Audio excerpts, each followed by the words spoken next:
Should be recording. That should be streaming. Grab myself a tab. I can go actually see it. Love that we got all of these in. Streaming. Grab myself a tab. And mute my own stream. There we go.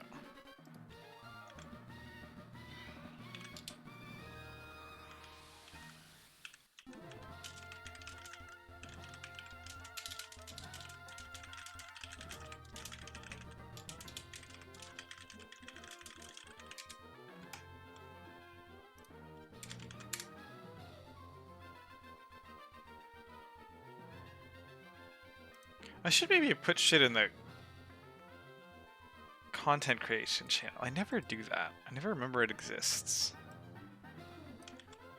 Let's do that.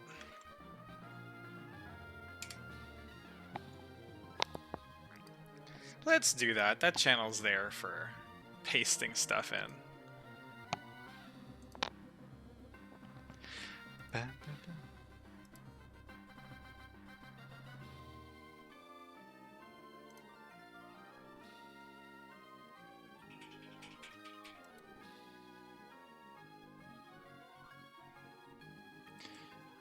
Where's my... I'm not hearing this properly, but the stream is hearing this properly.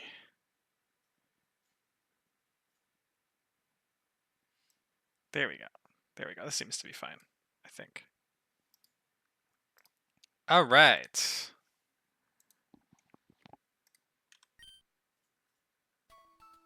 Back in the Pokemon Center.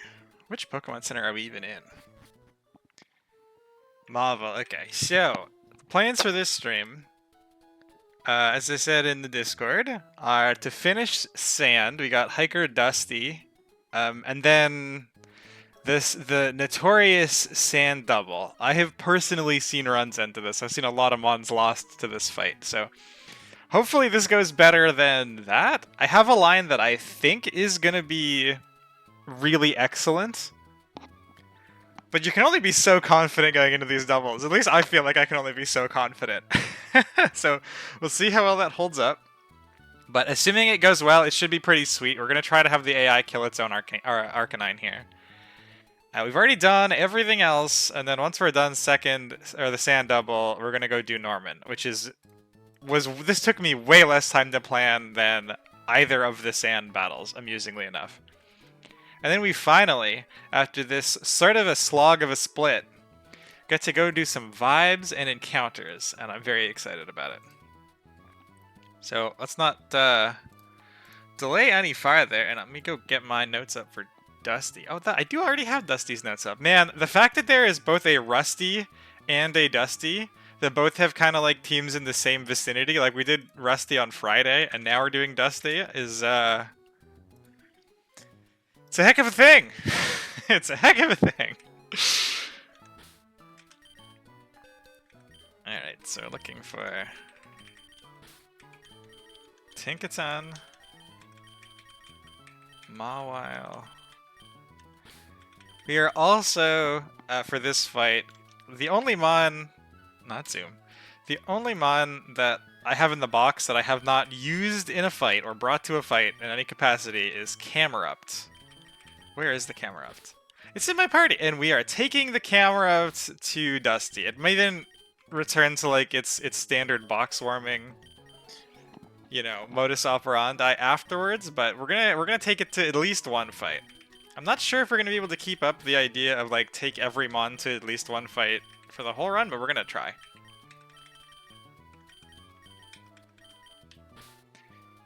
Corv, don't need Cerulege. Lantern. This in the same order as my notes, except put Tinkaton after Camerupt. Get this reordered. Okay. Tinkaton, Mawile, then we got a Gyarados, a Corviknight, and then Lantern. Okay.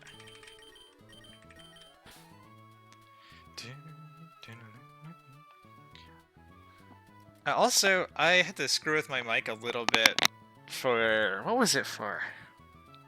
It's either a Zoom meeting, might have been for a raid, I'm not sure, but I ended up messing with some of the settings for it, so if I can't be heard, scream at me. Or if I can be heard, let me know. That might be better, because if you can't hear me, you can't scream at me.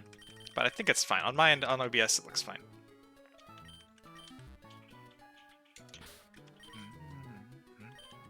Can hear? Thank you, sweetie. Much appreciated. So camera out is going to be our air balloon user for this fight. Tinkaton is going to be on a Shaka. This is the fight that I planned the longest ago, so it inherently kind of makes me the most nervous, I think. Mawile is going to be the Mawilite Mawile. Gyarados needs a Chardy Berry. Corvin needs Citrus, it always has a Citrus. Perfect. And Lantern is Modest Magnet, and it's always Modest Magnet. So natures, we have Modest, Adamant Tink, Adamant Mawile. Oh man, I'm not sure if we looked at this camera up sprite when I evolved it, but goodness, it looks awesome.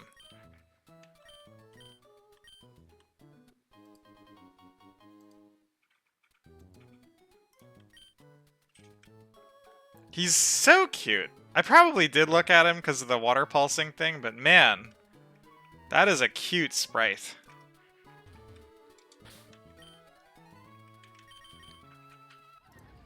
Adamant Tink, Adamant Mawile, Adamant Gyarados, very Adamant Party, Impish, Modest Magnet. Okay, so moves. Your Water Absorb, Unnerve is fine, Intimidate is fine, Intimidate is fine. Mold Breaker is fine, Solid Rock is fine. Okay, Earth Power, Lava Plume, Hydro Steam, Rock Slide, yup. Play Rough, Ironhead, Gigaton, yup. Sucker, Ironhead, not. Oh, this needs Ironhead instead of Fire Fang.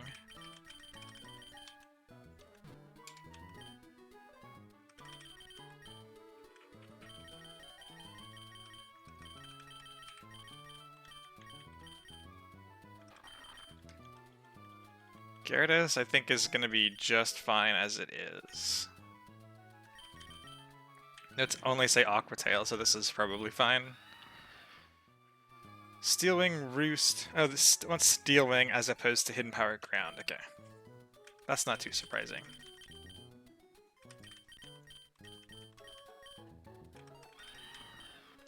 Dew loves me the Corviknight Hidden Power tech, though.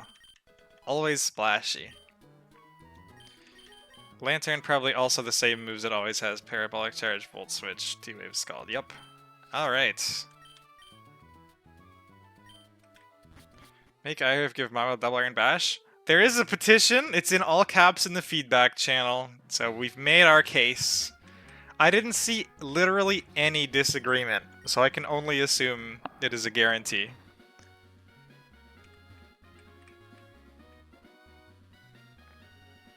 That would be the reason to play on 1.3. Double Iron Bash Mawile.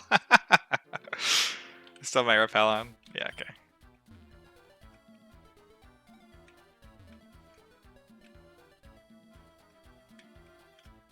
God, this camera off sprite is so good. Alright, team check plus scroll for sheet.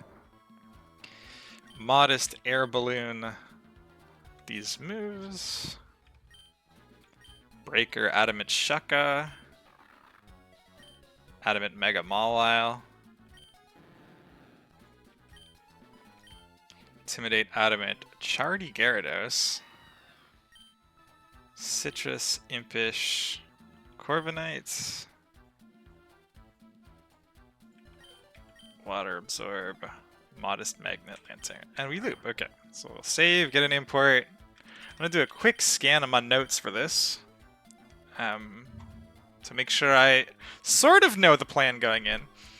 There's going to be... The thing that I remember most vividly is right on turn 1, the AI can Hazbat odds us. And that'll dictate which world of the fight we're living in a little bit. But it shouldn't make a huge difference to how the fight actually resolves. Mostly this is dealing with individual mons individually. While also getting camera up used. Alright, and my notes have... Camera up Is camera air balloon? Okay, great. So it's updated. Camerupt, Tink, Mawile, Gyarados, Corviknight. Being kind of stealthy in this corner, isn't he? Lantern.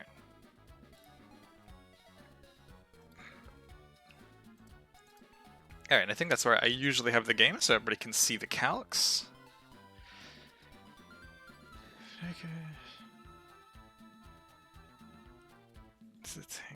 Alright, the notes look pretty good. We got lots of if conditionals in the notes. Let's try to get this out of the way. The double is the far more exciting fight.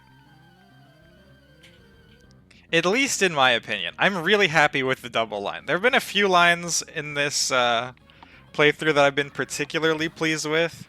The first double is another one. I'm happier with this double than that one. This one's gonna look really fancy if it works. The Swarm Dottler, like right at the beginning, was pretty hype, but I'm really pleased with this one. Let's grab an actual level cap here. So this is Camerupt doing something. Air Balloon Camerupt never dies to Dugtrio crit and always one-shots. Unfortunately, it can bait Hazbat Oddsing into Dracovish, which is fine. It can't into Aerodactyl, because Aerodactyl sees that it can't one-shot me because of the Air Balloon. I got Hydro Steam. It's okay that it goes into Dracovish. I also can't go Minior. I do too much damage with Hydro Steam. Hydro Steam, pretty sweet coverage, even though we're not clicking it here. We're just going to click Earth Power. We are living in the Dracovish Hazbat Odds timeline. That's fine.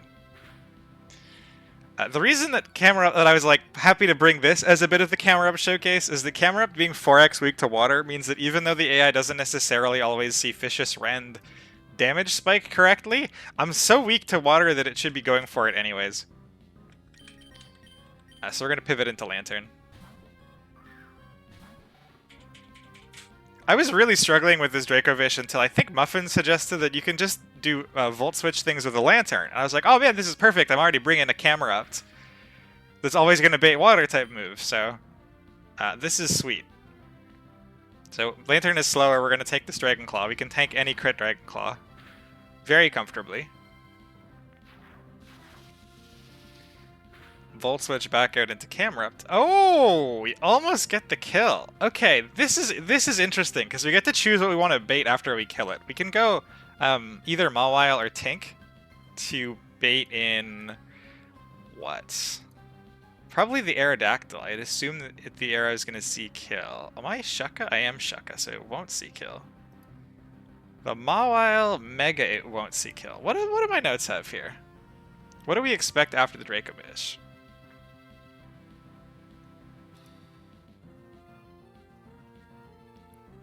How's the Nuzlocke going? Not too bad. Not too bad. We're doing a kind of not super interesting sand fight here, and then we're gonna do a really spicy sand double, and then Norman, and then we actually get to get some new encounters for a change, which will be sweet.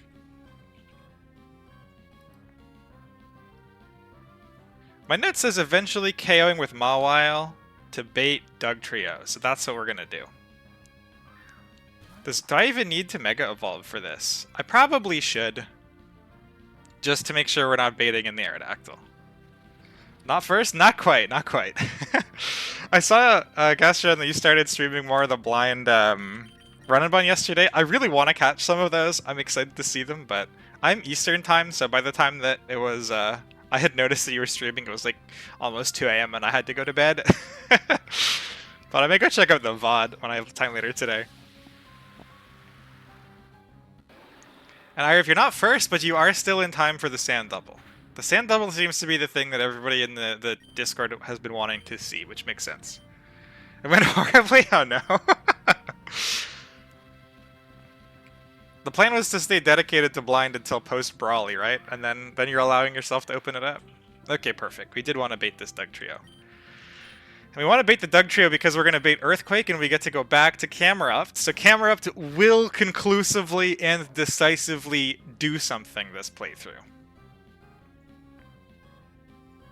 Thanks, Crunch. Much appreciated. Oh, he tried so hard. This is also fine.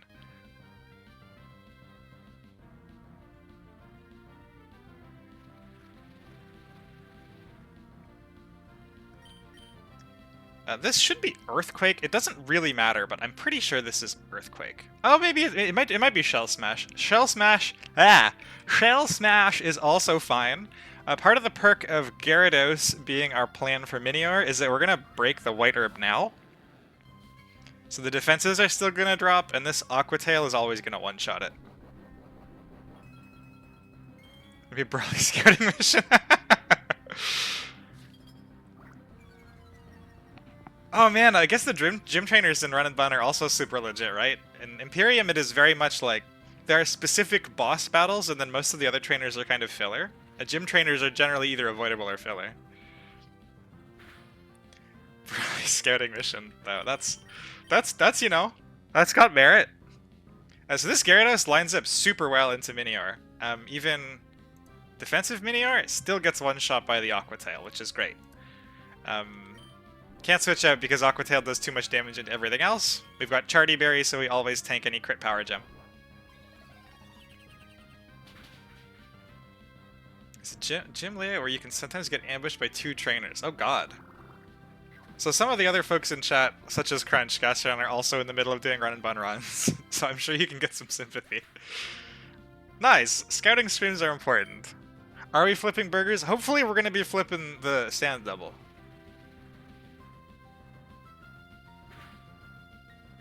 Not sure what I'm baiting here. Aerodactyl, that's fine.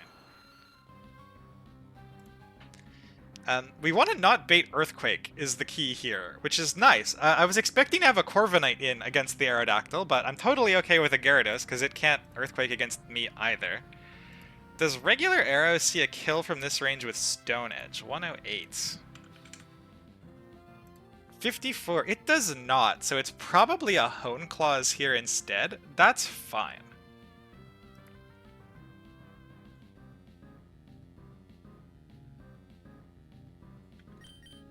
That's fine.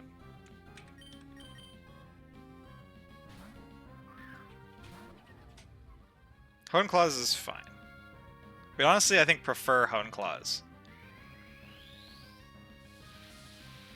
So here's hoping that this is a Hone Claws. We got Hasbadaz on, I think, one more time than I had written down in my notes. Ah, unfortunate. It's not secret? That's nice. This is gonna be the slightly risky turn now. Although we live any +1 Earthquake, so with Shucka we should still live any +0 Earthquakes. But the plan was to get Tinka in on a Hone Claws with Corviknight, so yeah. We were expecting him to, like, we throw in Corviknight on an unexpected Earthquake, he then can't Earthquake, he sees he does super little damage to Corviknight, does a Hone Claws, we U-turn, slow U-turn with Corviknight into Tink, so Tink is always in for free, and always tanks a +1 Earthquake with Shucka. In case you don't believe me. Tink is sufficiently thick, so this is regular. Okay, so yeah, we did always tank crit Earthquake there, because we can also tank from full crit +1 if he ended up going for Hone Claws. We don't really care one way or the other. Can we finally get this camera up to KO though? Second time doing the gym, and I had worse time with the gym changes than the first time. Ugh, I don't know how important the early encounters are for Run and Bun. I have to imagine it's pretty important though. Got screwed by post, Twitch AI, and lost Corviknight. Oh god. In this game or in Run and Bun? That sounds horrible.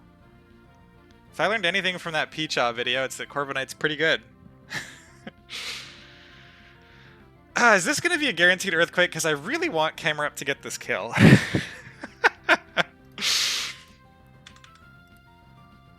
It has still participated in this fight to a useful degree, I would argue. Nah, this could be Ironhead or Earthquake. That's not so good.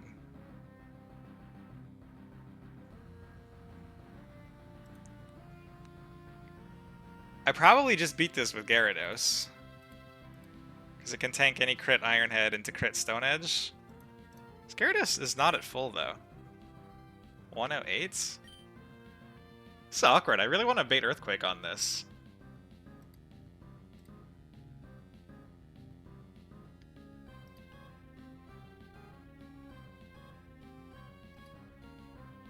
So look at this should never be Stone Edge. It should also never be Sucker because he's faster. So it's probably a coin toss between Ironhead and Earthquake. That's so unfortunate. Because if Camerupt comes in on the Ironhead, it's super dead to Earthquake and doesn't get its kill. Can Corviknight just sit here? Corviknight starts baiting Stone Edges. Oh, this is crit damage, so it's super fine to tank Stone Edges. It'll take a while to kill it, though. Gyarados cannot tank a crit Stone Edge at its current health range. Which means like it can come in on either EQ or Ironhead, and it's not the best. I think what we probably do is we go Camerupt, because if it's an Ironhead crit, we still don't care. And that should force either Stone Edge or Earthquake, which is a safer switch into Corviknight, which is how I think we'll have to kill this otherwise. And if it's Earthquake, we can get our Camerupt kill. Show me the Earthquake. See, you have an excellent point, Iriv. But I have also never seen a Camerupt win a coin toss. Oh, does it? It might. It shouldn't be too bad into Corviknight still, yeah. So now this is going to be Earthquake. I'm upset. How do we best take advantage of this?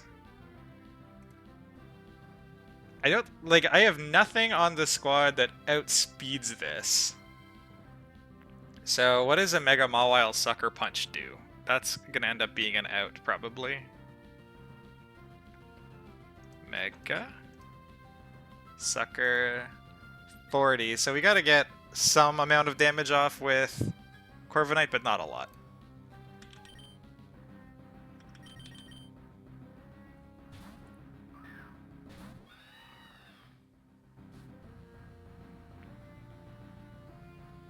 Here's the Earthquake dodge. It's looking like Drill Peck is slightly better than Steel Wing, so we'll go that route. These are probably random moves, might be Stone Edges.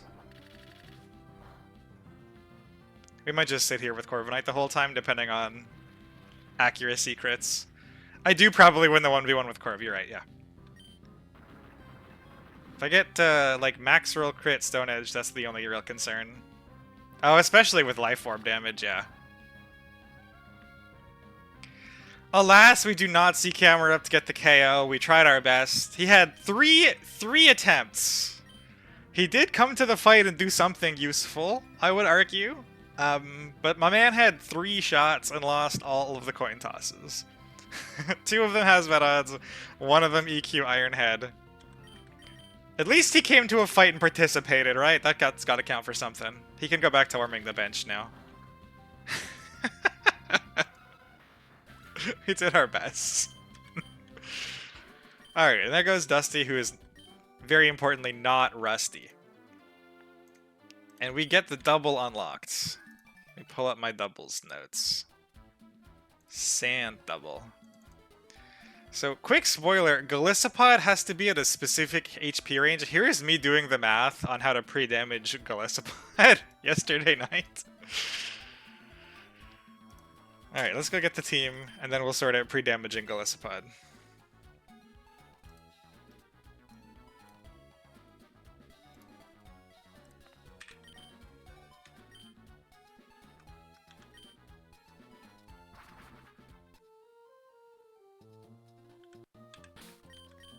And then we got to go do Norman and some encounters. Assuming we beat Norman. Norman doesn't look too bad, I don't think. Golisopod. Cinderace. Definitely keeping Tinkaton. Need Floatzel.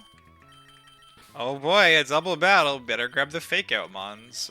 We are bringing Simisear and Cinderace. And the last one is Togekiss. Over Corviknight. Golisopod needs a Chardy Berry.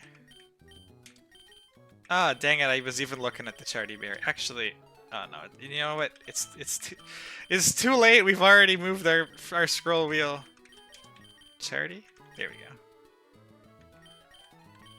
Cinderace needs a Shucka Berry. Routing the line here to try to get the AI to kill this Arcanine was an interesting challenge. You have to both break the Arcanine's air balloon and bait the Excadrill into a guaranteed Earthquake on ideally the same turn, and not have any of your mons die. Which is a little rough because you need one of them to bait a guaranteed Earthquake, and the only way you bait guaranteed moves in doubles is to show a KO. So a lot of this fight's item usage is showing KOs through berries. Because as we're all familiar by now, if the AI sees a one-shot through a berry, it ignores the berry. Which is super, super important to baiting in doubles without having your mons die. This would not be possible without that berry logic. I have Simisear, Tank, Floatzel Togekiss. What is Simisear doing? I have the item doesn't matter on this, so I'll give this one a Citrus, I guess. It's a good filler.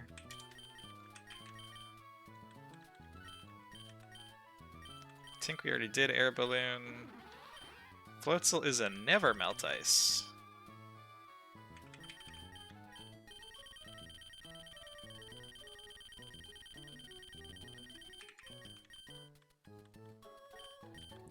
And Togekiss is yet another super effective berry, this time a Babiri berry.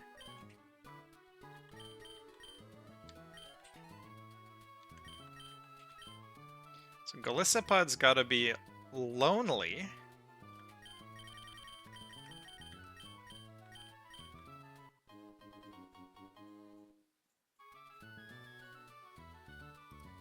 I'm gonna have to double check my Golisopod calc, because I can't remember if in the calc I had IVs or not. But it's lonely. Cinderace is gonna drop being jolly for a minute to be adamant instead.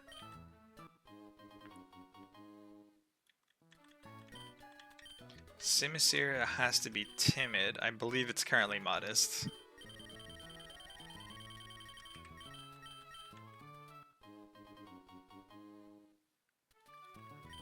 Floatzel also has to be lonely. Tink is already adamant for sure.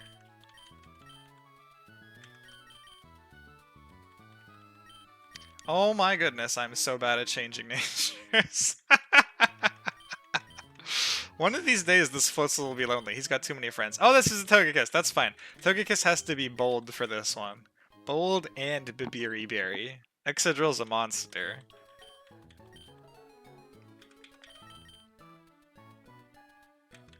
Lonely.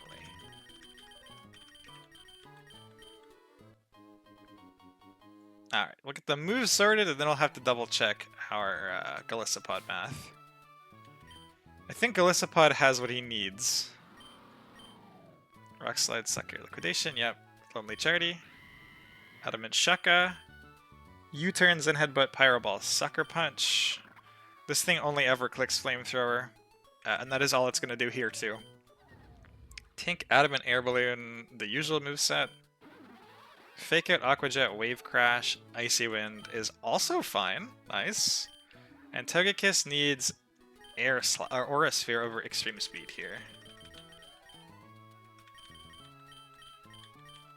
And then that is it for the preps, I think.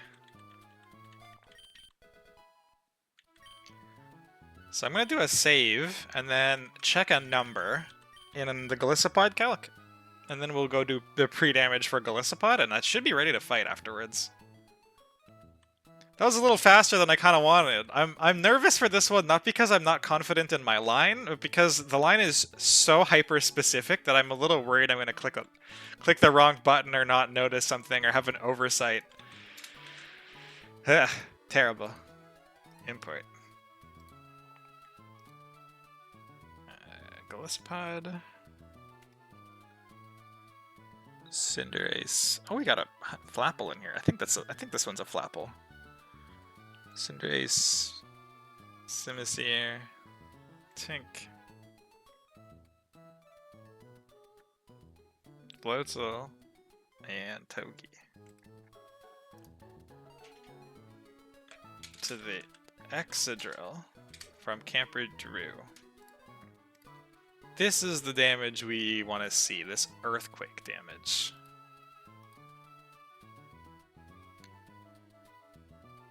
Oh, 43, and I have a crit is what? $43 to $78.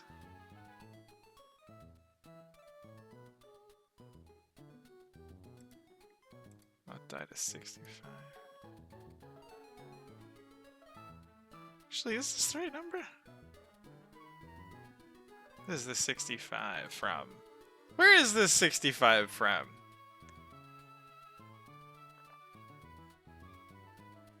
What if I'm not a minus defense nature? Those are definitely the wrong numbers. Looks like lonely is the right numbers. Lonely nature with the charty berry. Where am I reading this 65 number?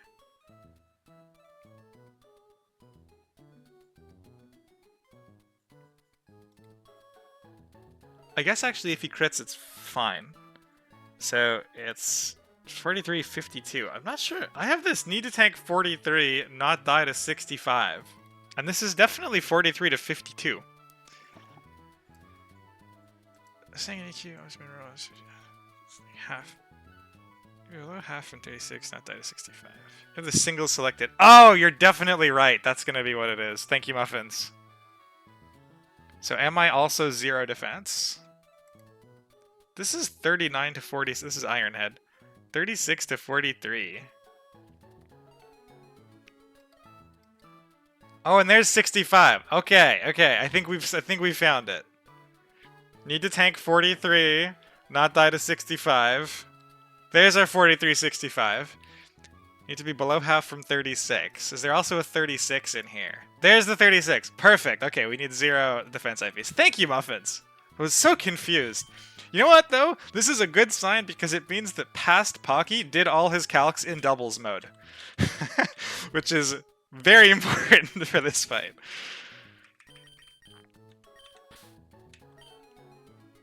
So our Galissapod is at 153 defense. We're seeing 36, we're seeing 65, and we're seeing 43. Awesome.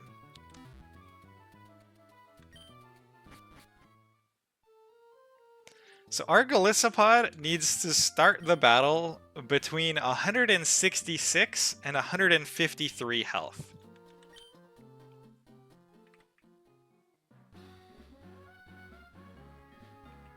You know the fight is going to involve shenanigans when you're leading with a pre-damaged Galissapod, right?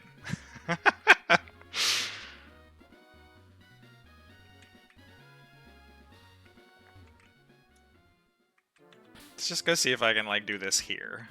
So I gotta take more. I would rather not have to do this with, like, little increments of 1. That's a big worm. That's a little concerning. Let's go get something smaller, maybe.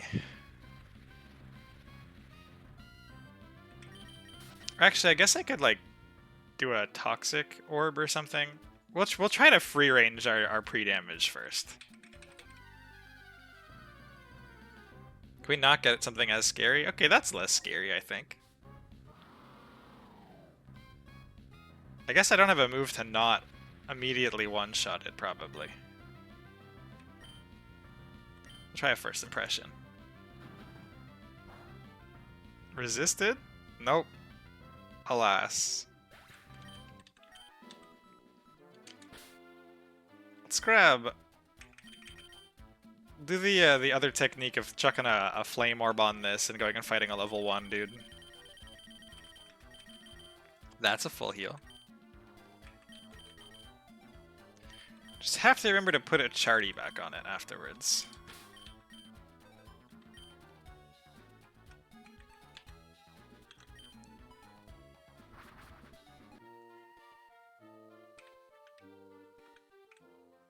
So maybe also get a move that does no damage.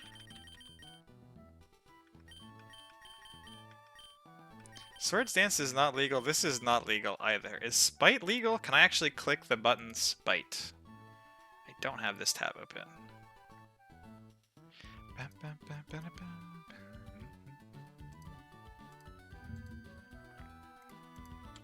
Spite?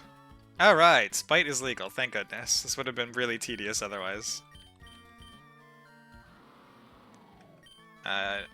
Just do rock slide.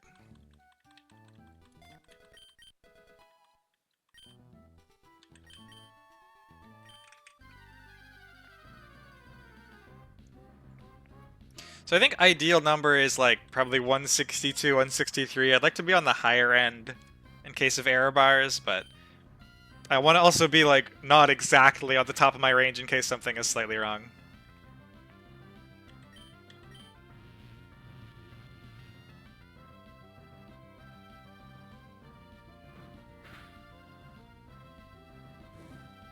$163. Okay, we'll take that. That's I need to be 166 to 153. That's a couple points down to be safe. That works great for me.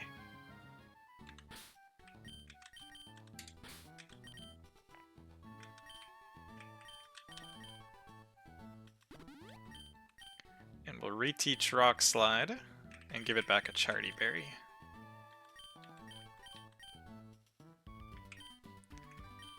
And then I think that we're done and we're good to go do this double. Here's hoping it is wildly entertaining and not me just losing. That would be pretty ideal.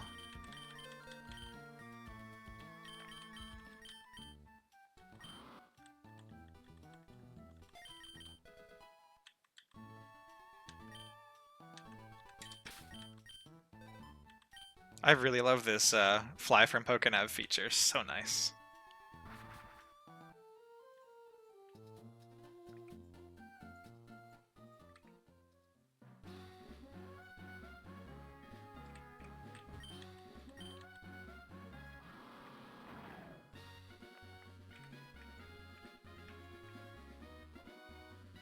Oh, also, this is worth checking to make sure I have right.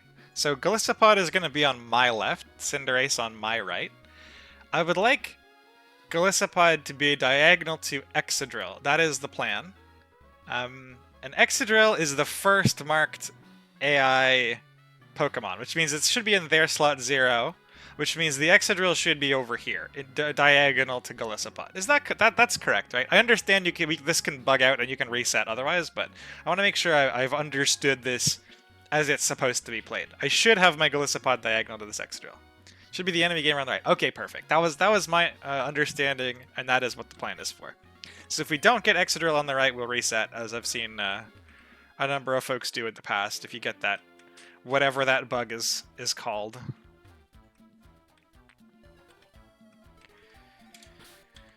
Okay, last team check. And then we're gonna go. Charity Lonely, 163 HP. Emergency exit, rock slide, first impression, sucker liquidation. Thank you very much, Brock. Much appreciated. I'm optimistic. U-turn, headbutt, pyro, sucker, libero, adamant, shaka. Citrus, timid, sage power, flamethrower. We don't care about the rest. Player F, Ironhead, Gigaton, fake outs, mold breaker, adamant, air balloon. Never melt ice, lonely, technician, fake out, aquajet, wave crash, icy wind. Slash Aurasphere, Wish, Encore, Grace, Bold, and Bibiri. Alright, here we go. I'll grab another save with this just because it's got Golisopod's updated health pool. So when I'm clicking through the calc, we'll have access to that. I'll try to talk through some of the thought process as we go here. I'm going to be totally honest. This fight started from the point of how do we make the AI kill its own Arcanine, and grew out of that constraint. So if there are alternative ways of doing this fight that are safer or more standard or whatever, I literally built around having a turn 2 that killed Arcanine. So that is 100% of what the plan was, and hopefully will be. Cinderace, Simisear, Tink, Floatzel, Togekiss. So, some things are a little unconventional. My apologies. And then I should grab a copy of this for the other enemy gamer. Drew and Brandon. Brandon? Brandon? This Rotom. Get the same order. This Cinderace, Simisear, Tink. I'm forgetting I'm on Floatzel, Togekiss. Alright, let's boogie. Always been Will-O-Wisping Excadrill and leaving him here? We are not going to Will-O-Wisp the Excadrill. We are going to leave him there. This Excadrill is going to be alive. I've not gone out of my way to use Ceruledge as little as possible, but it never occurs to me that I should really be trying to spam him, so we're not. Okay, so like I said, whole battle built around this Excadrill earthquaking the Arcanine because I thought it would be funny. So the way, in order to do that, we have to get the Excadrill in here. We need the Rotom to get out. We need the Arcanine in. We need something that can proc Guaranteed Earthquake, and we need some way to break Arcanine's air balloon so the Excadrill can kill it with Earthquake. So the first order of business is for that to happen. I also don't want to be surviving like infinite turns with this Excadrill.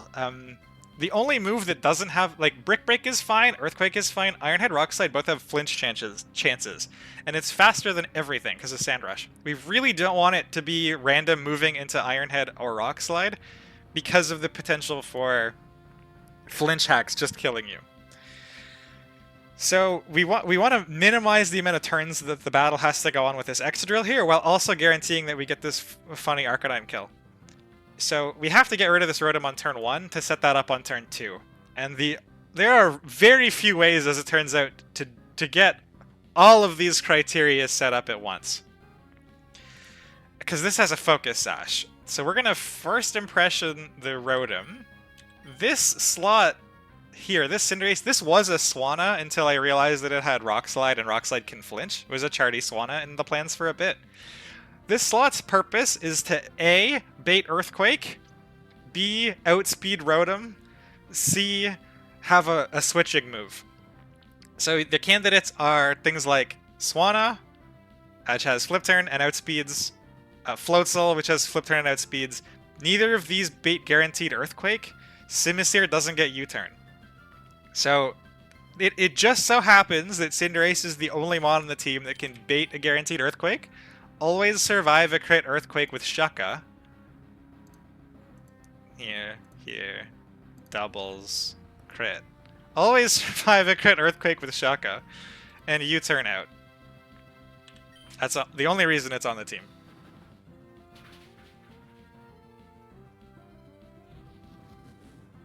There's the Sash proc. There's the Earthquake. This Earthquake never puts Golisopod into emergency exit range.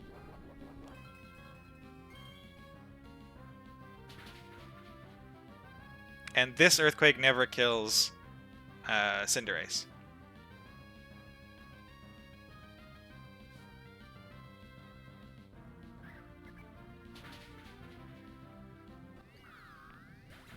And Rotom goes down. So for the second turn, we're setting up our second turn, right? Every move has finished for turn 1. So in order to do second turn, like I said, we have to bait a Guaranteed Earthquake, and we have to also pop the air balloon on the Arcanine.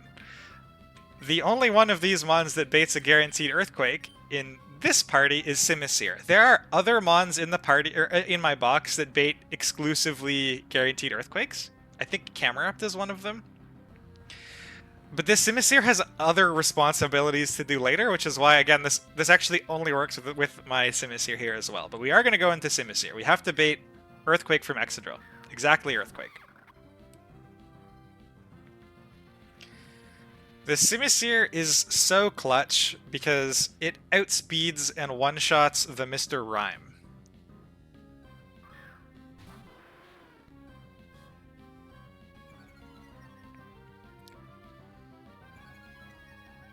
All right, so this is the big silly turn. We're gonna Sucker Punch the Arcanine, which should always be attacking because it can't not attack. It should never be Extreme Speed because it obliterates my Simisear. So this should never be a priority move. It should always be Head Smash, which means we can always Sucker Punch it to break an air balloon. And we need this Simisear to be in play, because as soon as this Arcanine dies, Mr. Rhyme is going to come out. And this is our Mr. Rhyme answer, right? We outspeed, we guarantee one-shot with Flamethrower. This is also the only one that can do this, because it has built-in choice specs this early. While also baiting Earthquake here. So what we're going to do, this is the cool turn. We're going to switch out our Simisear for Air Balloon Tinkaton. And our pre-damaged Golisopod will always get pushed into emergency exit, even by Mineral Earthquake into Mineral Earthquake. That's what the pre-damage was for.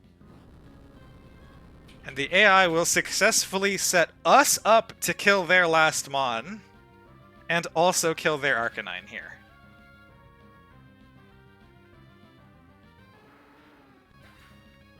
There's the Arcanine EQ. Here goes Golisopod. This Simisear swiftly dodged the Earthquake.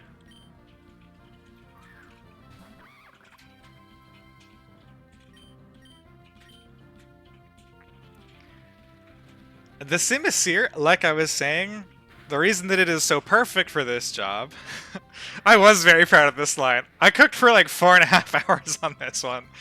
The Simisear always outspeeds and one-shots Mr. Rhyme. We know this Excadrill is going for Earthquake, but Simisear has to stay in to buy a turn. This is why Tinkaton specifically is our Air Balloon Mon. We need to fake out this Excadrill.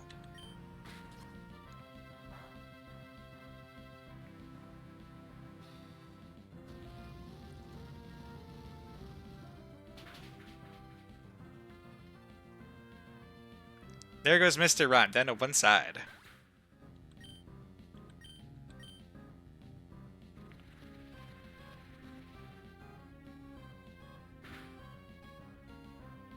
And now, like I said before, the Simisear guarantees the Earthquake bait. This is why we have Togekiss. And all Tink is going to do is get damage off on the Excadrill. From here, it should be totally free. Togekiss is going to eat an Iron Head next turn, which can flinch. It survives any crit with Bold Babiri Berry. That's kind of fun to say, Bold Babiri Berry. It can get flinched. It's okay if it gets flinched. We just have to do a little bit more fake-out swapping to finish off the Excadrill and get in the setup we need for the following turn. It just shortcuts a little bit if it doesn't flinch. So we're going to tank any Iron Head. And this is the other thing. Here, I can't bait Rock Slide because it breaks Tinkaton's Air Balloon. I still want to keep Tinkaton's Air Balloon. And if this Tinkaton was instead the... Or not, this isn't where the Floatzel not being Air Balloon is relevant. But so we're going to Aura Sphere here, which always kills Excadrill from this range. It is important now that we don't want the Excadrill to go for Earthquake. So our Floating Tink is immune, and our Togekiss is immune. So we can safely get in, I believe, Floatzel. Yeah, back to Floatzel.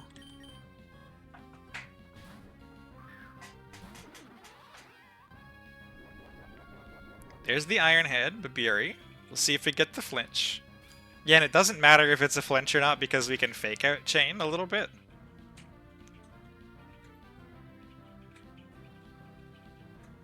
Does not get the flinch, okay. Just saves us a couple turns. No big deal.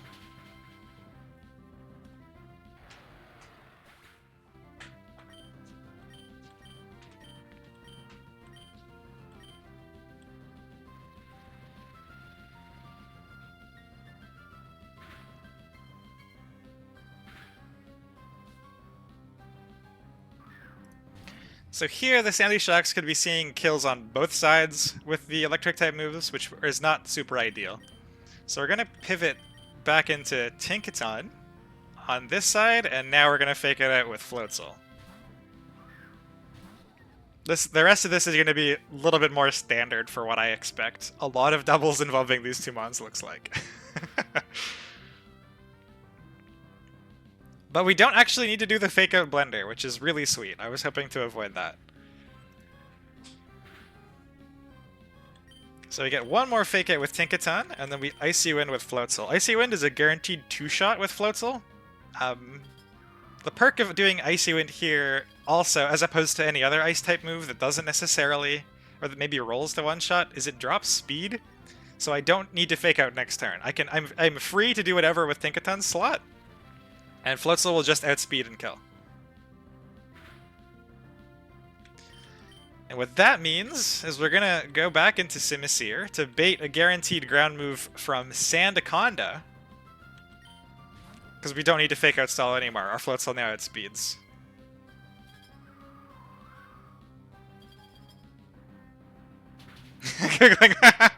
Yeah, definitely did have to look that up this morning.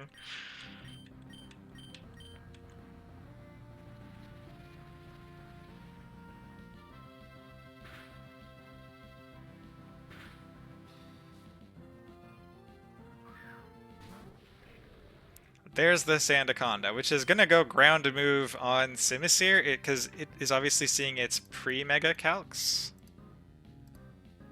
Still has kill with high horsepower here, does not have any kills with the Floatzel. I think it's just dead to Icy Wind anyway, but we're gonna go back into Tinkaton, because this is like super duper safe. Air Balloon Tank bringing in a new fake out user as well, so it's just dead to the Icy Winds. But I think with Never Melt Ice this one shots. Guaranteed. We can check after. I think that's why I'm lonely.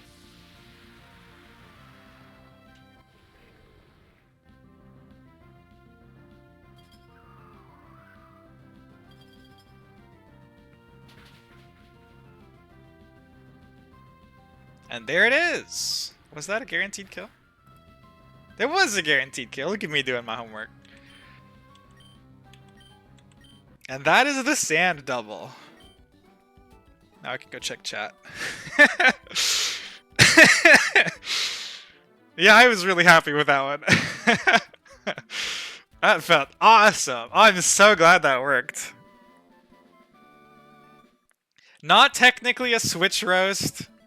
I kind of made the AI switch roast themselves into me. But yeah, the Arcanine kill was the Arcanine kill into Golisopod proc felt like I had achieved enlightenment. It was so fun.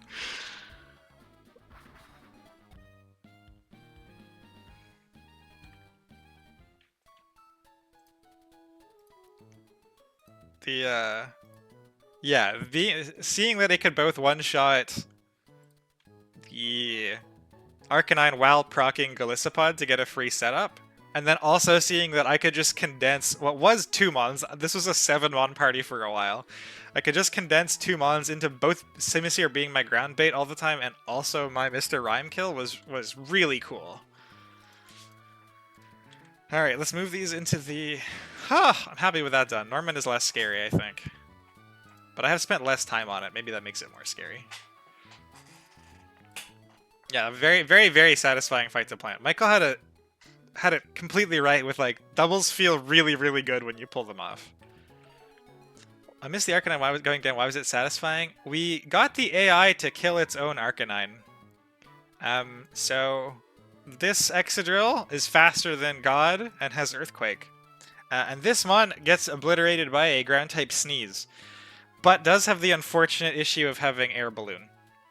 So the plan was to pop the Air Balloon, guarantee bait Earthquake, have neither of my mons die, one-shot the Arcanine, and have the fact that this can proc Golisopod let me one-shot the Mr. Rhyme right afterwards. Yeah, the EQ. Vitaly, nice to meet you. Are you from the Discord or randomly strolling across on Twitch? I don't think I've seen your name before. Anyway, you've just missed what is probably the most hype part of the stream. Maybe that's poor advertising. But we are going to go do Norman in a minute. We need... Come on. Cinderace again. Mawile. I get that Infernape is, you know, talked up as the crutch, but this Cinderace just does exactly what I need it to do. In so many different instances. It's really sweet. Gengar. Oh, right. This is a Mega Gengar moment, which is kind of cool. This gave me a headache because I saw Mega Gengar has a lot of really good matchups in this fight, but it just slightly misses out on a couple of rolls, so trying to figure out some weird shenanigans to get around it was a bit of a struggle.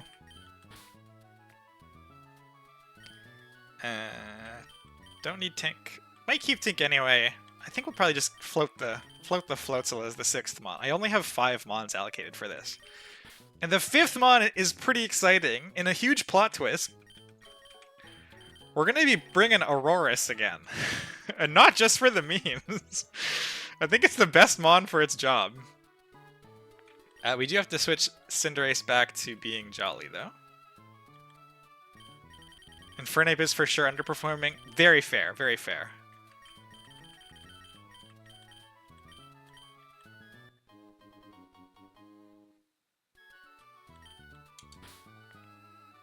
Mawile is actually Jolly. Because it means it outspeeds Ursaluna. The odds of us getting Mawile versus Ursaluna are pretty low, but they're not 0. So just in case, we're going to outspeed it.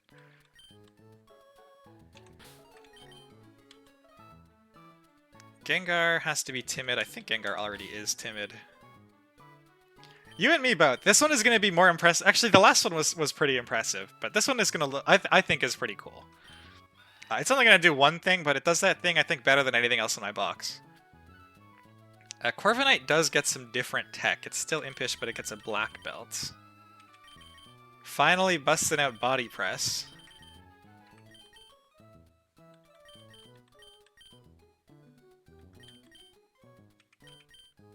God, that double felt so good. I'm going to be riding that high for the rest of the day. I need the TMs. Docs. Item locations? Body Press. 105. Dark mode back.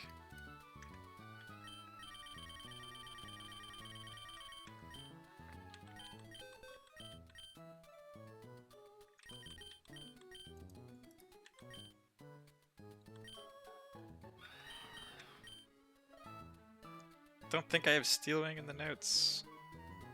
Drop back Yakka.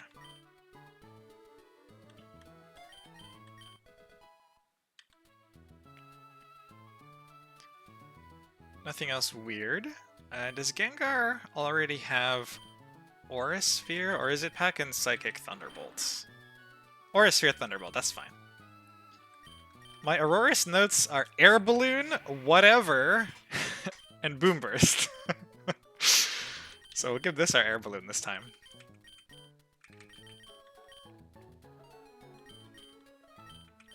Probably give Floatzel, like, Mystic Water. I think that's a good safe thing to leave on it. It hopefully is not going to see any actual fight time. Probably should make it back to Adamant as well. Actually, I guess Lonely is fine, because it does still have the special attacking moves. Power Gem is good, but can't wait for Diamond Storm. Isn't Diamond Storm a physical attack? Am I insane? Aurora. Here we go. Diamond Storm is... It's on Sunday, isn't it? Oh, it is special. Nice. I'm not sure how much Auroras is going to continue seeing use. Maybe when it gets an Assault Vest, but it's sufficiently specially bulky. It does die to a Stiff Breeze a lot of the time. But Air Balloon plus dying to a Stiff Breeze is much better. I tried to run some sweet Hidden Power fighting tech on it because I was worried about Hazmat oddsing, and the Refrigerate Boom Burst just does more damage than quad effective Hidden Power, which is super funny. Okay, so Cinderace is on Jolly Shucka. Why does this have a Shucka? Is there a specific reason for this? Probably not. We'll keep a Shucka on it just in case. Who knows? There's a lot of random ground type moves in this. Jolly Shucka, Sucker U-Turn, Pyro, Zen. Mawile doing its usual Mawiling. Mawiling all over the place. Timid Gengar. Sludge Bomb, Aura Sphere, Shadow Ball. U-Turn, Drill Peck, Roost, Body Press. Impish Black Belts. This Floatzel. It's also chilling here, and the Boom Burst, Refrigerate, Auroras, with an Air Balloon. Throat Spray, Refrigerate, Boom Burst looks like probably pretty friggin' amazing. It looks pretty good just as it is, to be honest. Do I have... Okay. Oh, right, the fight is right here. I guess we'll just do the sheet scroll now. And then I'll double check my notes with a quick skim. I've already read through this for me, so we'll just go through it for sheet.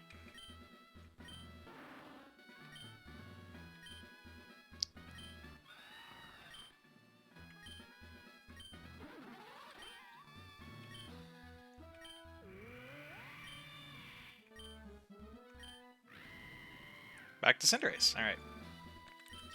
Grab the save for my calc.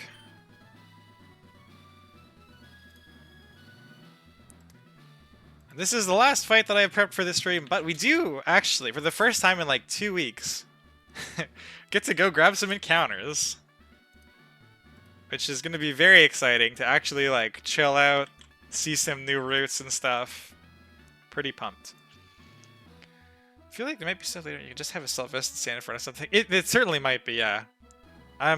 It's rough because you always have to think about crits and having like a plan for what happens if you get crit.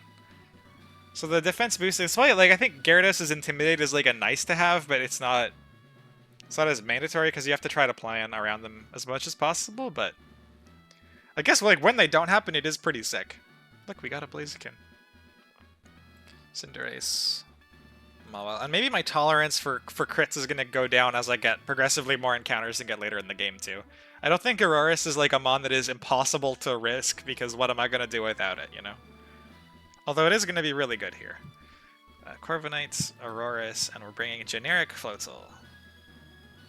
Always struggle to find Floatzel. There we go. Norman.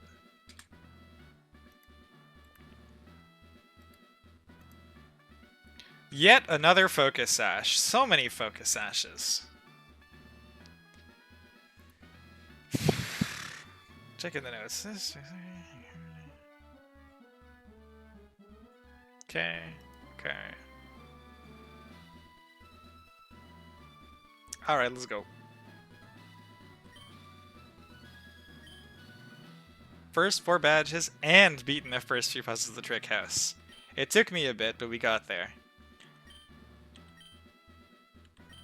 A battle is a battle.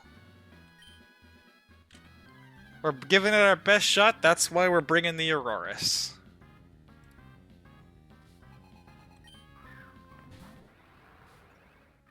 Man, my heart just super fluttered really hard for a second, like, oh my god, it's an Obstagoon lead? Like, I know it's not. That's why I'm leading this Cinderace, but that was funny. We're just gonna bring this down to a Sash, we take any crit, and then you turn out. Cinderace is really good for this because it stops a lot of Hasbat odds shenanigans.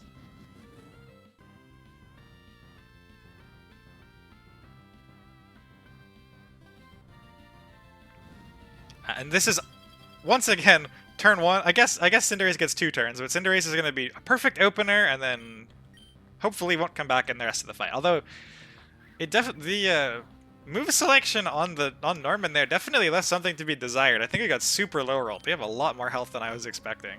I was expecting like Hyper Voice crit, which is fine, but it means that it's harder to come in again later. That's kind of neat. Something goes wrong, we got the Cinderace. So we get a free switch, and the AI will send in its next mon based off of what we're sending out. And I would like to bait Slaking second. So Mawile baits Ursaluna first, because it sees that, well, it doesn't see that it outspeeds, but it sees that it doesn't outspeed and KOs me. Slaking, though, will see that it outspeeds and KOs me.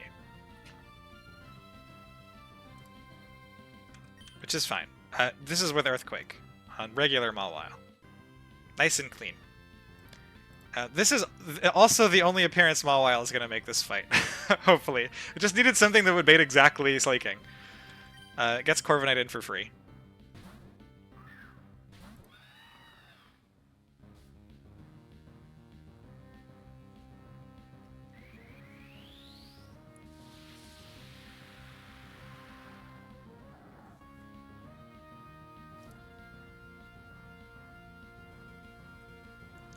And Corviknight can tank exactly crit power-up punch into crit power-up punch, but it can't tank the third crit. So the plan is we're going to body press twice while we absorb 2 potentially crit power-up punches.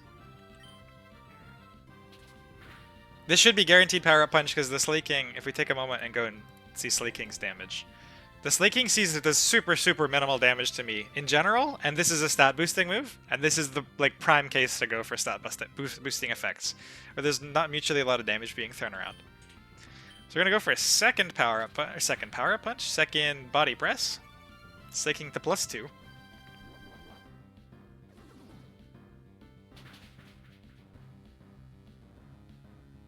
Now the Slay King knows that it's going to be dead to 2 body press.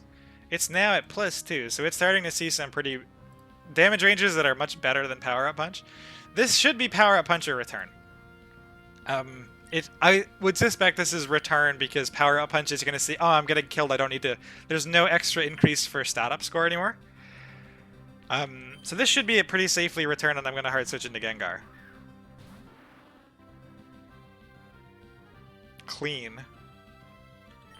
And we're gonna Mega and get our Aura Sphere kill. So Mega Gengar cannot two-shot this with Aura Sphere. I wish it could.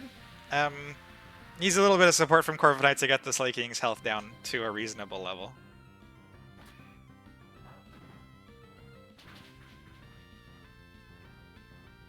This should grab Ursaluna, if my notes are to be believed.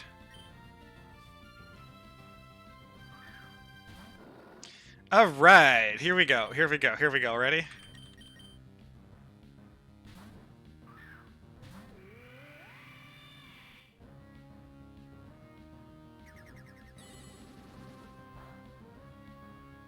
Look at that damage. Imagine an Assault Vest.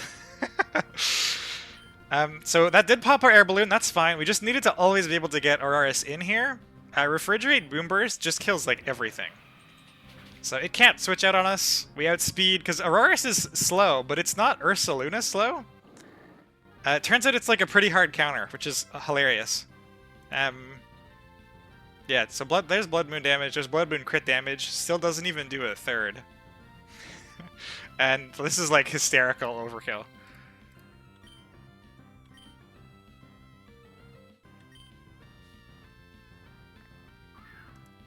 The nice thing with doing this with Auraris, which is why Auraris is better here, is that this is either going to be the Protect move or Brick Break. I would expect Brick Break because it's a one-shot. I don't know how Obstruct worked just with the AI code. It didn't matter for my purposes because I'm going into Gengar either way. Didn't bother checking, but I'd expect this as Brick Break.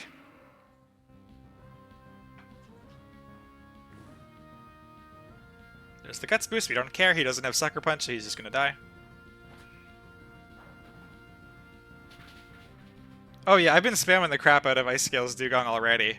I can only imagine how insane it gets with Assault Vest.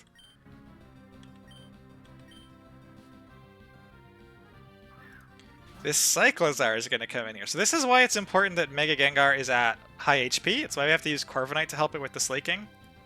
Because Mega Gengar doesn't always kill the Cyclozar, so we have to be able to tank a crit from it. We might, like, it's about a 50-50, we might get a roll to kill, it doesn't actually matter for us, but... We do! Okay, nice. If we did not get that roll, and we got crit on the way out, this should be plus attack. I did Google this. Perfect. So, the Iron Valiant has these two stats are the same, and I was worried, because if it gets plus speed, this is super hard to deal with. Turns out that it goes in this order, so like going down from attack for booster energies. So it has higher attack, or has the same attack and speed. Attack is first in order, so it boosts attack, which means Mega Gengar still outspeeds, and cleanly one-shots with Sludge Bomb. Nice to finally see Gengar putting in like a huge amount of work. It just kills half of Norman's team by itself.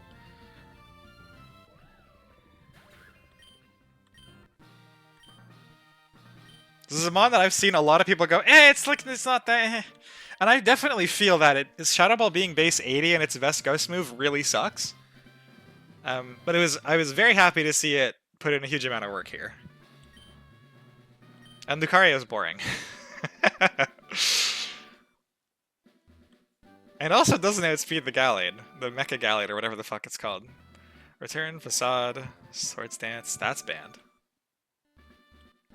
Nasty Plot, that's banned.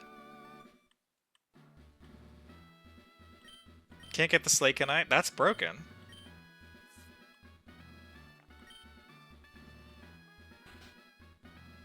Oh, right, this guy. We get loot now, I think, right? I have something I want you to have. Ba-da-ba-da.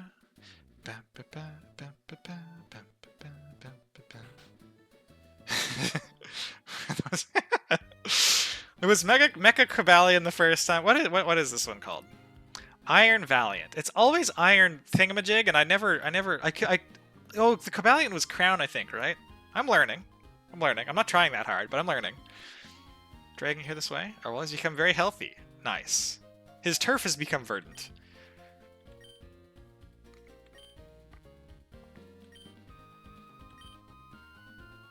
Such great friends. Drop the surf that I was going to give you out in the desert on Route 11. Put some nice trainers to protect it. Heh. They got embarrassed. Meteor Beam, also banned. Would be so friggin' cool, though. Ugh, I've never actually clicked that move, and it looks cool. Dragon Pulse, finally. Nice for Executor. That's a mega guy type shit. Future Sight, probably never clicking that. Dragon Pulse is nice, though. Dual Wing Beat. Also, maybe that'll be relevant. Don't know that I have anything that'd take good advantage of it for now. 64! Alright. And now we can surf places, which is super exciting. Okay, so I was looking at the wiki for routes in Hoenn, because I'm horrible at mapping. And I think... Oh, I forgot about 105, 106. I think I got 106. I think 106 is Swana. And I know 107 is Buizel. So we have 105. I forgot 105. So we have 105. We have 108. 109 was Saralage. So 108, 105. There's an abandoned ship in here that has either Tentacool or Skrelp. We do not get 123 now, unfortunately. This is the sad map that I was linking. There's no grass until you're on the other side of the little ledge, so you have to wait till you're near Mount Pyre and come down to it. But we do get to go get 119. 134? Where even is 134? Oh, this one! Right, next to Slateport. I didn't look at that either. But I think I'm going to level up at least the mons in my party first, in case I run into a random trainer.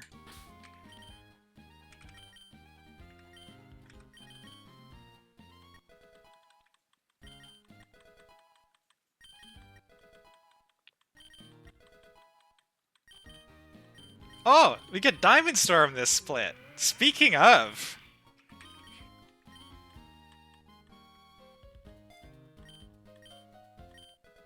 I'm pretty excited for, I really hope Aurorus can, continue to impress a little bit. Because I was absolutely disappointed when I got it. I'm not sure that Bastiodon would have been a crazy good encounter, but that's what I wanted. I was magnet pulling for Bastiodon. I'm not sure that Bastiodon would have come into 2 fights and entirely dealt with Ursaluna by itself, though, so maybe Aurorus was secretly the one to hope for.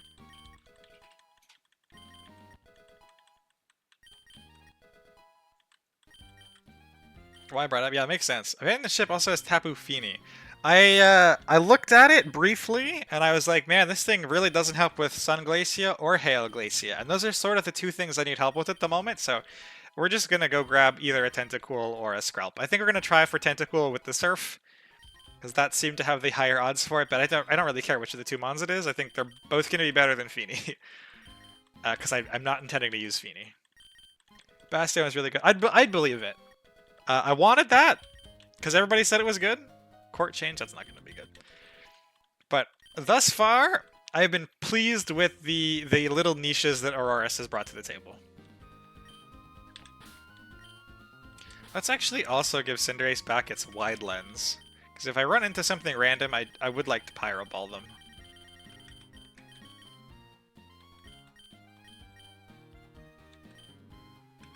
Alright, let's maybe do encounters in order. So many tabs. Okay, and yes, those of you who were laughing at me earlier, I needed to look up what Blood Moon did. I also needed to look up what Mind's Eye did. I don't understand the difference really between Ursaluna And an Ursaluna blood. Oh, this sprite just doesn't change because I noticed this form thing earlier. Ah, okay. So this is like a form change item or whatever. I like how this one's ground normal and this one's normal ground. Okay. Rename AI test.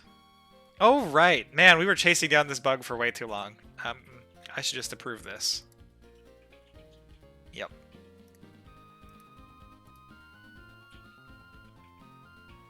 Yep. Yep. I don't need Mind's Eye anymore. We do need this. Okay. So if we're gonna go in order... Janai's making stuff up, yeah. I'm on board for that. I've seen... People have shown me the Urshifu stuff. It looks very stupid. 105. Does 105 get grass? I know some of these routes have grass. Additions. It does not. Okay, so it's gonna probably be a little more boring. Clauncher! This last lineup is wild. So we got Scrub, Alomomola, Wishy-Washy, and Bruxish. Probably a Scrub. We've already decided we don't really want a Scrub. Clauncher would be neat, though. Clawitzer is just like a slow, big damage water type. I did a Gen 6 playthrough, and I think I used it. It's, I guess, slightly faster than I gave it credit for. 50% feels like this is bigger than vanilla, but maybe it's not. Eggal Launcher, Smogon. I thought it was 30%. Nah, it's always been 1.5, wow. Maybe this mon's okay. Oh, the coverage is really good. Kind of like a little Blastoise. They didn't get the Blastoise. Oh, it gets Aqua Jet, that's nice. Origin Pulse, too late to be good. Snipe Shot ignores effects that draw in moves. Oh, so it beats like Storm Drain. Okay. I mean, just like Aqua Jet, Surf, and the pulses. So it's never gonna actually get a good water pulsing move, right? Like this is just Surf. Surf with Confuse. I guess Surf with Confuse is pretty good. Because this Origin Pulse is never getting that. Launcher is Bug Dark with Mega Launcher. Wow, that sounds crazy. Not gonna use any of these. Oh, Flip Turn is nice. Shadow Ball might be one of those moves too. Sludge. Okay, this thing gets really cool coverage. On 105. And it's this Tentacool, Clawitzer Tentacool, and then Skrelp is a big 60 here. Okay, so I guess we probably try to get the Tentacool first, rather than going in order. 106 was Swanna. 107 was Floatzel. 108. Okay, yeah, 108 is a guaranteed Barboach, because I already have a Chinchou. So we'll probably go pick up that, and then we'll probably do the Abandoned Ship, which is either Tentacool or Skrelp. And I believe it was Surfing. Yeah, Surfing is 60 for Tentacool. Rods are favoring Skrelp. So we will try for a Tentacool. Didn't expect that that'll potentially get me a Clawitzer as well, but that's the route we're going to go, I think. Guaranteed Feebas later on 119. Oh, if you burn an Alomomola early.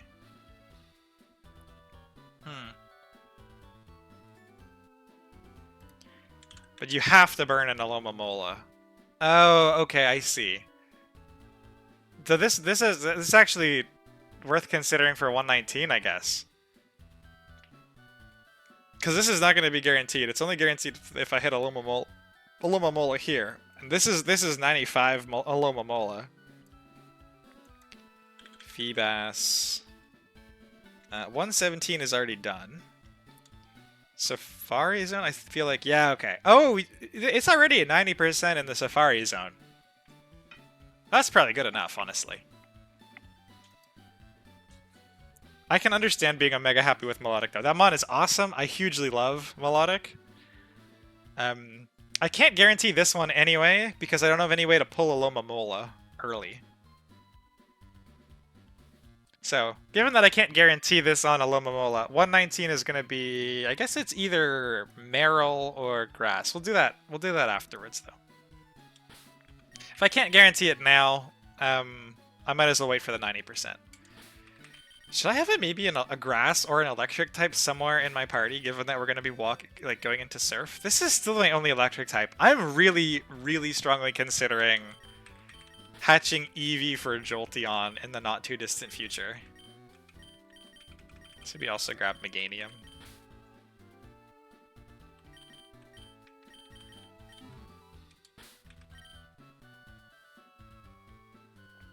I have seen the Fairy Grand Melodic. It looks absolutely broken in half to me. That typing, it seems just ridiculous. And it also has, like, good moves and good stats on top of it. Like, wow. Took Jolteon, he was fantastic. He's so fast! He does such good damage. And I know... We don't need aromatherapy. I know my next fight. So we're done with this split, which is sweet. So Winona split... I do want to do Wake at some point. I know there's an unlisted Focus Sash here, because Focus Sash was listed on the fighting guy, and folks told me it was from Wake. I don't think we quite have the party to do this yet, but I would like to do Wake. But it's going to be delayed. There's a lot of fast water types go on here. Like, this Greninja's fast, this Starmie's fast, and Jolteon's base 130, so it outspeeds both of these. It outspeeds Ogerpon, it outspeeds Huntail, and Keldeo, and Gyarados. It does not outspeed the Crobat, but its speed ties the Crobat. Like, it seemed really, really, like it would line up really well into this route. And the only thing it's fighting with is a grass egg. So I think I'm pretty likely to hatch a Eevee egg and go for a Jolteon here. I'm not going to do it this stream. I'm going to start prepping some of those fights, but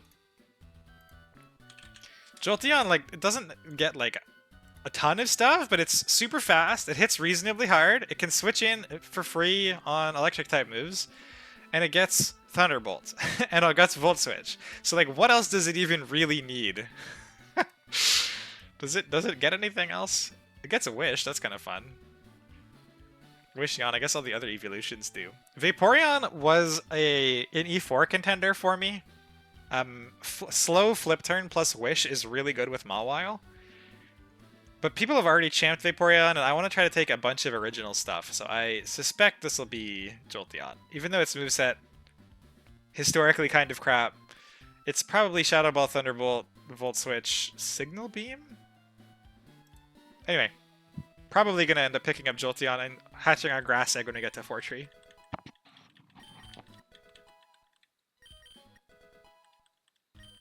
Maybe Hidden Power. Yeah, HP Ice is the classic. But it's got the special attack to have a Hidden Power actually be meaningful, which is nice. Repel is on. Let's saunter with our Meganium. Oh, right. 109. You don't even really get to look at the encounter table because it's just Ceruledge.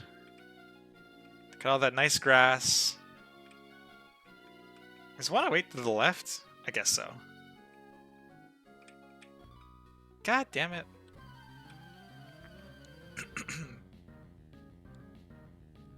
Let's try really hard not to lose them on to one of these trainers. Okay, glad I leveled up. Jesus.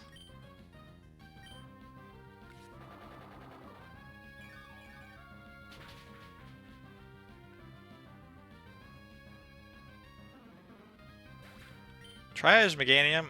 Such a nice lead when you're going surfing. Clefable, what the hell? This thing has some scary crap.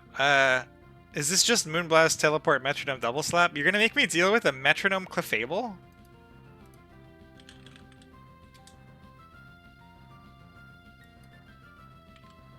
That's so rude.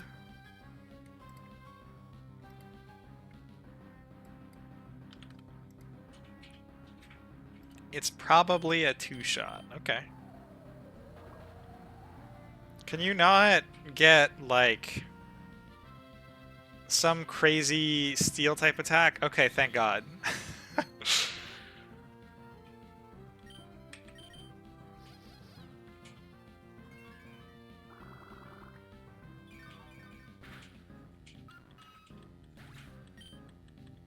Quick Feet is also really cool. Quick Feet Flame are very neat.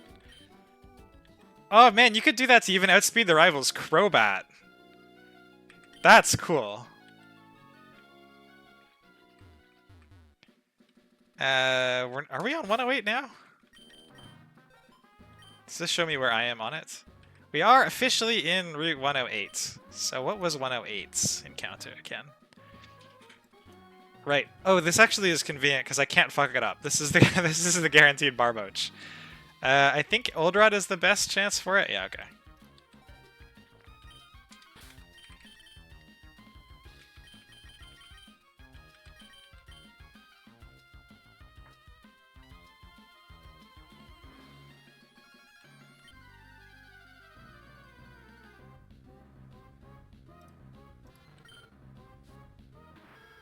Hopefully this doesn't take too many fishing encounters, but...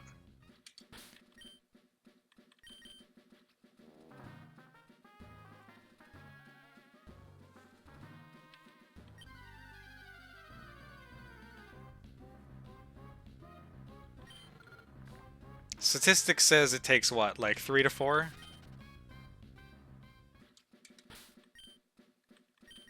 And then you're guaranteed it, right? I understand there's probably a statistical universe in which I never get one, but let's hope we're not living in that universe, because it might take a little while.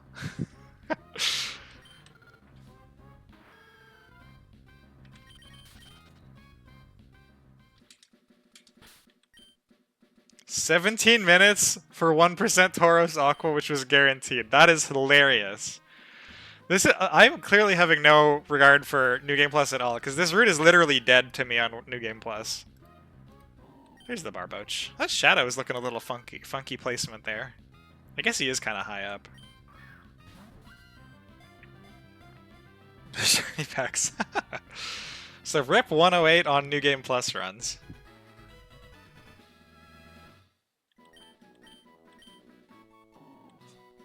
I'm not really considering New Game Pluses though, to be honest.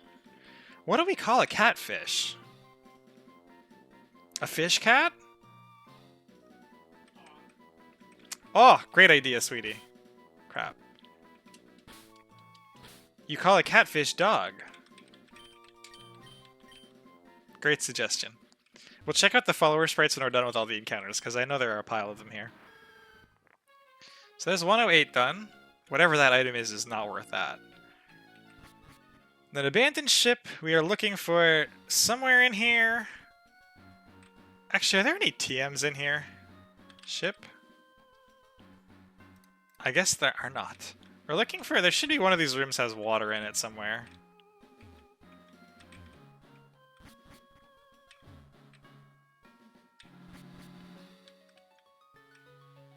This one? Locked. Okay.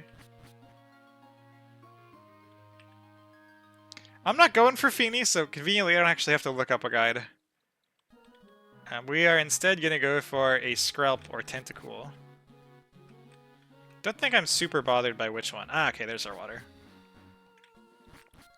I think this is a... Not to diss the Mons too much, but I think this is a somewhat inconsequential encounter to my box at the moment.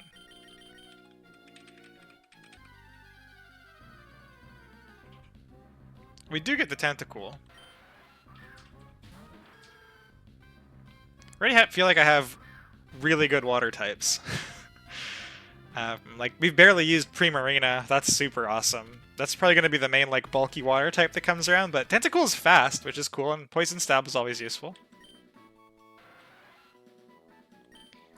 What do we call our Tentacool?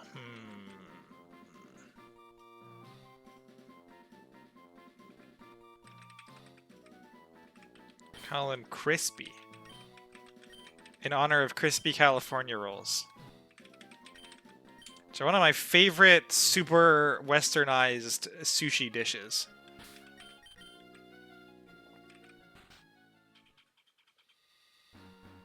This guy looks like he wants to fight. Oh, hang on, I have an escape rope.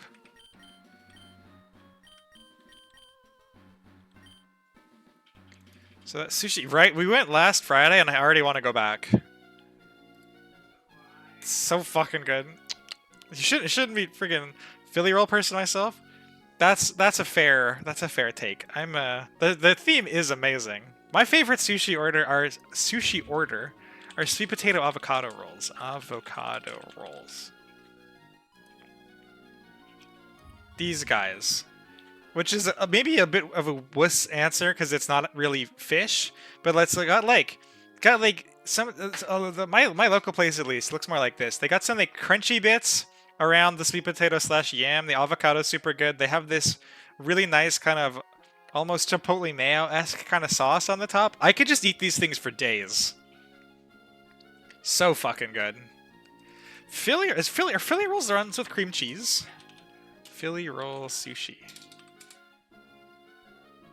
I think I've had one of these, but it's been a while.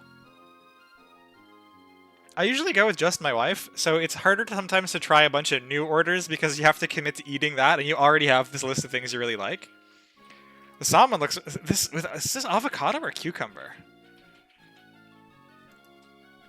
Looks very yum. The spicy tunas are excellent. Should maybe give these a try next time, actually. I can't remember the last time I've had one, but I like the ones with salmon oftentimes. Can I actually look up crispy California roll? I like how the word calories is included afterwards. The ones... So this is kind of what the ones that... This is... Sakura Sushi. This is the sushi place near me. None of these look super representative of what their crispy California rolls look like. They're deep fried on the outside. They're not like see how these are like rice with stuff on them? That's not the crispy California roll I'm talking about. I'm talking about like kind of like more like this where the outside is like fully crispy. It's got this sauce. This is like the most American California roll ever, and they're unbelievably good. Fuck, I want sushi too now. Looking up sushi is so dangerous. Let's look at this. Let's make Michael hungry also. Spicy tuna sushi. Oh, these are good too. I had a friend of mine is really into these. I had them kind of recently. Yum. Christ. We just went out, so you can't even justify the purchase, I don't think, but... God, it's so good. France doesn't like sushi. I actually don't like the actual sushi part of sushi. I pretty much don't eat any of. I just eat rolls. Place is so good. It took me a long time to go try sushi because I'm not into the raw fish so much. I kind of have a weak stomach, so I don't like to do things that are weird to it. But I just eat rolls, and it solves all the problems. And then I get to try bits of other people's, and it turns out it's all amazing. But I never actually order the sushi. I just order rolls. Half off sushi! Oh man, I'd never fucking leave. Okay, so we're all getting sushi next week. Okay, great. Well, we can reconvene on like the next Friday's stream. Actually, hang on a minute. Let's look at a calendar. Our monthly budget is about to reset for food expenses. So we could do an irresponsible sushi near the end of next week, perhaps. Huh? We could do a sushi next week, perhaps. Huh? We're about to hit June to reset the takeout budget. We did just go. I mean, I would love to, but we did just go. we can consider next week. Brain versus stomach. Brain versus yeah, that. But it's this so good. I also want sushi, but Irresponsible sushi gaming. One of these streams we'll have to all come back and report the sushi experiences. Am I repelling? Yeah, okay.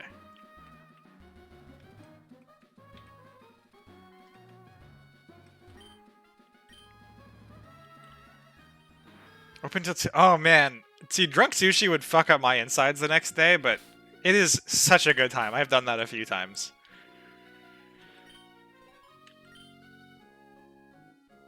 Sushi's so good. I had these. What were they? I don't even remember what they were called. It was like deep fried avocado West Coast sushi. When I visited, the dinosaur egg. Maybe I missed it. I had something called the dinosaur egg. It's just half. Oh, dude. Okay. This dinosaur egg thing, I visited a friend on the West Coast while I was there for a conference outside of Tacoma, and she took my wife and I to her favorite sushi place with her husband. And they had those on the menu, and I almost didn't order it because like it wasn't like an all-you-can-eat kind of thing. I wanted to be careful with what I was going to be getting. And I caved and I ordered it, and it is like one of the best things I have ever consumed. Like I would almost want to fly out to the West Coast. Again, I'm Eastern, so it is a hike for me, just to go eat the dinosaur egg or whatever it was called at this restaurant. Just unbelievably good. And the night with rolls and sake. Oh man, that's like you're gonna have the nap of your life the next day. You know, I kind of vibe with that. Also, we are in Route 105. What the fuck are we doing in Route 105? I'm so distracted by sushi now. You're getting this cloncher. Okay. We can get a cloncher. Sushi is worth the distraction, I think. Hope the encounters are great and great stream, Pucky. Thanks, Irv. I hope your errands don't suck.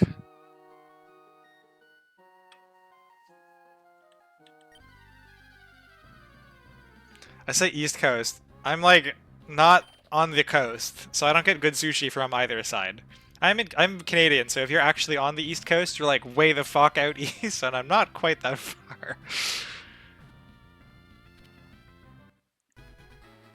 No, and you moved just for the improved quality of the sushi, right? I would completely understand. What do we name a cloncher? Spritz, maybe.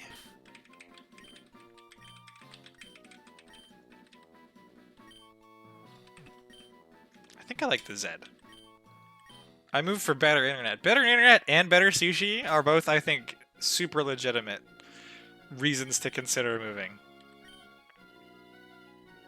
I got a job out here and then found the sushi. Understandable.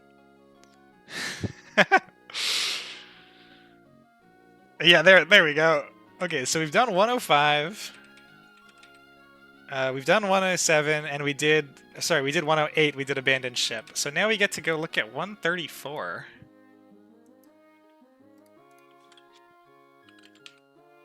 Oh, this also doesn't have weird grass, dang it. So many water encounters. What do we get at 134? A horsey or a corefish? Not interested in fishing for the Wingles, I don't think. This Setopolis Magikarp is really funny. Do we get to hedge at all? So Crawdont here is a 55, so I think that's the best if we want Corphish. I feel like there's no way Corphish is the call, right? It's gotta be the Kingdra?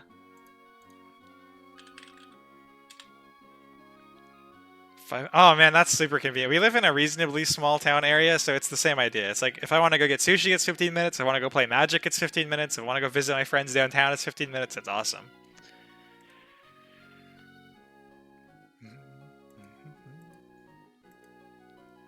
The stat spread is just kind of okay on the Kingdra, but Water Dragon is just such an amazing typing. And my only Dragon type currently is Executor. I could see the 4x resist being really nice. Yeah, I already have Surf and Dragon Pulse for it. So we don't even really need anything else, probably. Man, its moveset is bad. Is it a stone kind of thing? Is Seadra's also crap? Yeah. Doesn't Wakes have Hurricane? I guess it doesn't have the same perk of always hitting. We probably pick up, okay, this flip turn, we get Ice Beam. There's Hurricane. So the coverage is decent. I'm not sure that this one has really good typing. I haven't done Rain Root. Maybe it'd be good for Rain Root. Probably be really good for Rain Root. It guarantees Noivern. That's a huge deal. Where does it guarantee Noivern? Noibat. Grassy Slab. That is a huge deal. Noivern's really sweet. Faster than everything. That might honestly sell me on the Kingdra outright. Just guaranteed a second ground type. What else is there at Grassy Slab? Grassy. It's not a grass. Is it a cave? It's not a cave. Is the only thing you can get in these slabs surf encounters?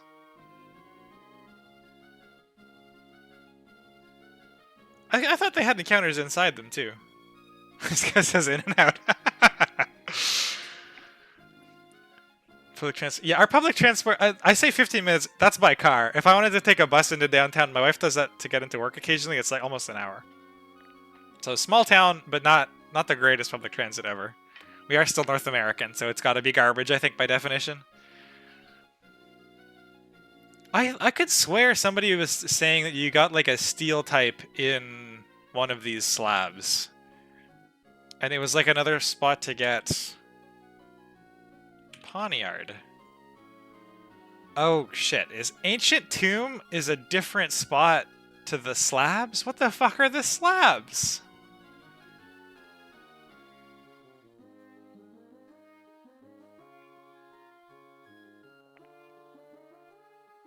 Grassy slab, Pokemon, Emerald.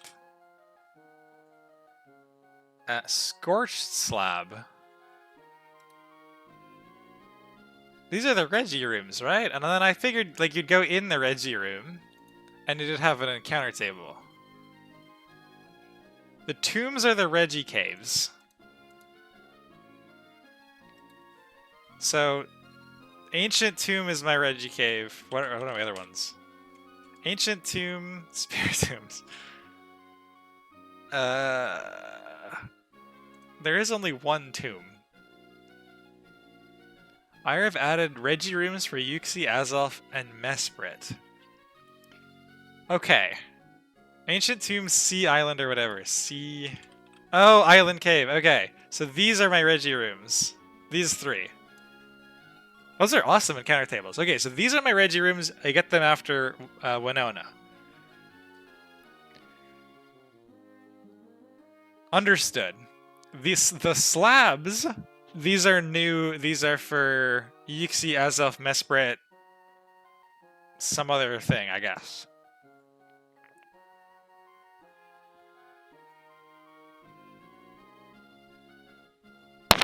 Oops, sorry. Blacked the mic.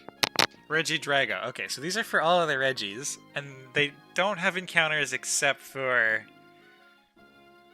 these lists. Like, decent shot at a Crobat is pretty nice. Same with the Mantine. Guaranteeing Noivern seems really good, though. So Crawdaunt has to really impress me. I think Crawdaunt is too slow. Yeah, this is always the issue. It's like a pretty okay Choice Scarfmon with adaptability. Shell Armor, though. Shell Armor and adaptability. Always so cool. This mon is cool. Aqua Jet knockoff? Crabhammer not having guaranteed accuracy sucks. Oh, it gets Dragon Dance in this hack. That'd be cool. So it's probably gonna, like, forever it'd probably be knockoff Aqua Jet, like a Waterfall or Razor Shell. Gets Close Combat.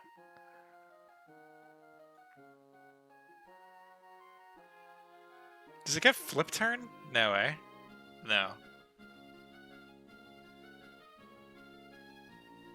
This mon is cooler than Kingdra. Guaranteeing that Noivern is, I think, a pretty significant deal. Do I have anywhere else that I can pick up a Corphish?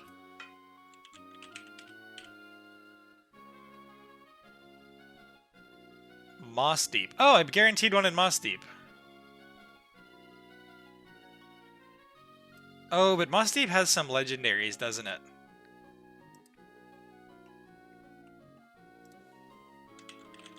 So I would... It's definitely not cooler than Noivern. Yeah, you're probably right. I probably should just guarantee the Noivern. Moss Deep has Celebi, Darkrai, Victini.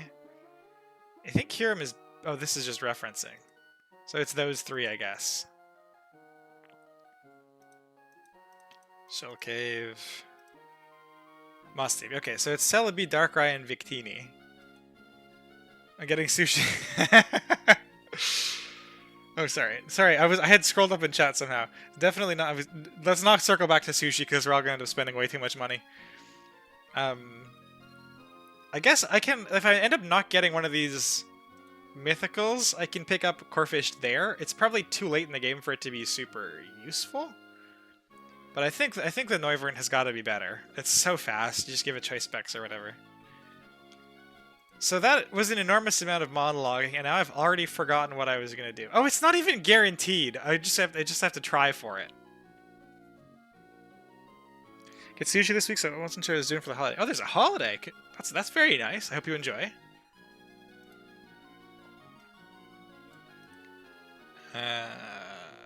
134. Okay, so we go due east of Slateport. We Old Rod. See if we hit a horsey. Memorial Day since US. Ah, okay, we have Victoria Day last weekend here. Good Rod our best. Oh, it's better than 70? Oh yeah, 60-20, yep. Yep, thank you for making me read. 134. Good Rod. I think I need... Actually, I think I can fish with the rappel on. I think that's fine.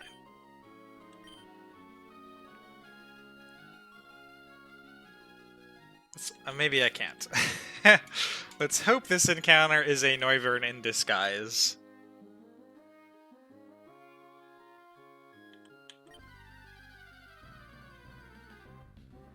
It is a Noivern in disguise. Alright.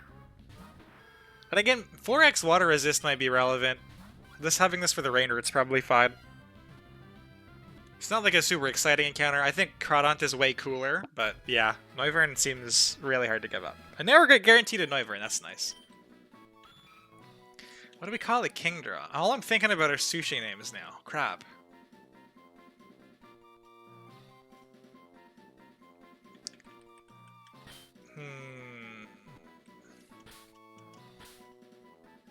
Wasn't expecting to get a horsey here. I haven't thought about it at all.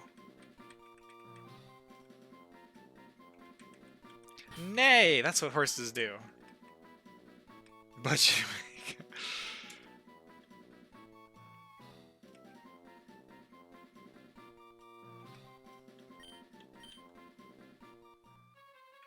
I understand that's not how it's spelled. That's the pun. Okay, and I think we're done all the assorted water routes now. I don't think there was anything else pending Norman. We've done all of this. We've already did our encounter on 103. So I think we finally get to go to 119, which is our last one. Translates to no.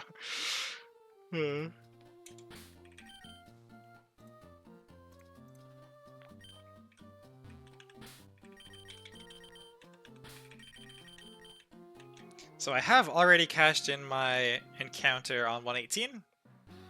It's my Gyarados. We're very happy with that. A little sad that it couldn't be adaptability for it, but life goes on. We really wanted that Gyarados at the time.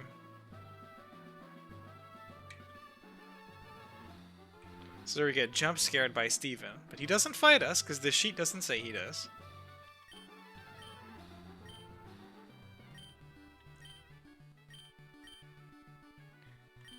Drake's nefarious.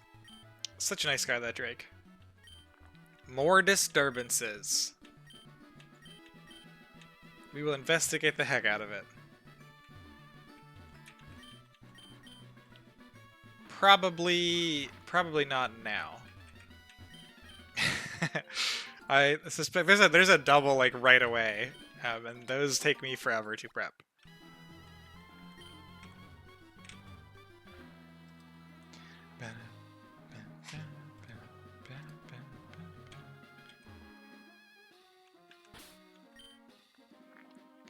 So 119 is up here, so we do have to juke this guy.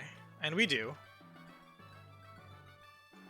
And this entire route is 119, right? Like, I don't get anything else between now and Fortree. Yeah, whole thing is 119. And I know Weather Institute gives me a cast form, so I want to cash it in now. So we're looking at Meryl. Probably a Lomomola. I don't think we want a Lomomola. Although I've seen Michael has brought it to fights. I don't think that's necessarily what I'm going to go for now. I'm not actually sure I really want Meryl.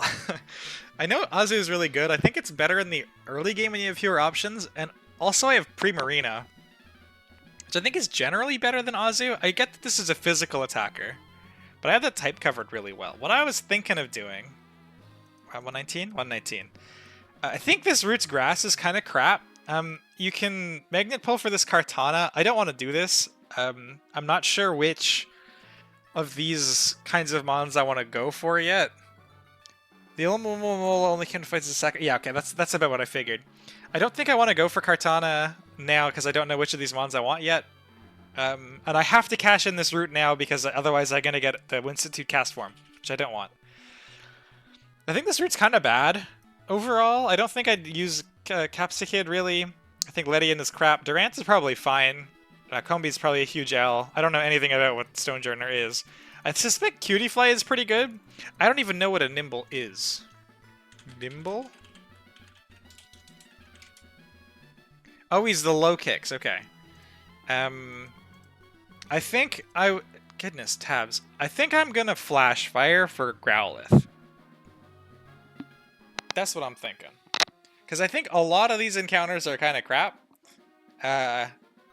And the good encounters, like this Cutiefly is low. Low Kicks is probably good just for the typing. It's also low. I know I don't want to do Kartana or Pheromosa yet. So we're looking at like a 10% for a good encounter and 20 for Growlithe. I think these ones are all not the best. So I think what we're going to do is we're going to force a 50-50 roll for the Growlithe. Just to increase our odds of getting something usable. I think the 50-50 shot at Growlithe, I think I like better than a guaranteed Azu. I think. Am I way off base and Azu stays good all game? Azu Barrel. Sap Sipper, nice. Huge power, like, mostly the reason for it, though, right? Like, I know this thing learns exactly the moves it needs to. I use this in UU a lot. When I played competitively. Once it got the fairy typing, I'm like, Play Rough, Aqua Tail, Ice Punch, Aqua Jet is like a fantastic moveset for a reason. I have so many water types though, I think I want to try for another fire type. My fire types are... Centiskorch is pretty solid. Simisear does exactly one thing, and it's Choice Lock Flamethrowers that are moderately fast. Cinderace is really flexible. I think I like the Arcanine mostly for Accelerock. This is like a reasonably fast rock-type attacker, and Golem certainly isn't that. Wow, that stat spread is pretty sweet. Anyway, yeah, I think we're going to try for the Hisuian Arcanine. I want the Accelerock, and I also want the Flash Fire plus Rockhead plus Intimidate is awesome. This mon seems really sweet. I think this mon seems better than Azu. Don't think I really need Azu. I think we're going to Flash Fire for Growlithe. This is what I spent my shower thinking about. Where's my Flash Fire mon? What's up? Oh, is it meat pie today? That's a good idea then, sure. If yeah, I don't really feel like it either then. Yeah, that sounds like a good idea to me. I'm gonna wrap up after this encounter and like I'm gonna walk to the next boss. God, this guy has such a weird sprite. We're gonna continue to not use our Ceruledge and instead lean on the cooler Flash Firemon. Does he have his Mega Stone? Because man, if the Growlithe, he does not. If the Growlithe is gonna go for a rock move, I can Mega on it and just sit there. That would be really funny. Centiskorch.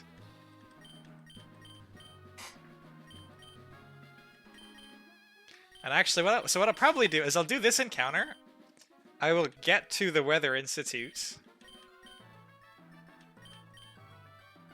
Actually, is there an NPC? This is a question I would love an answer to. Actually, is there an NPC that lets you adjust your natures near the Weather Institute, or am I gonna have to do a huge run back? I'm fine either way. I just won't bother walking there now if I'm gonna have to come back for natures and shit later anyway.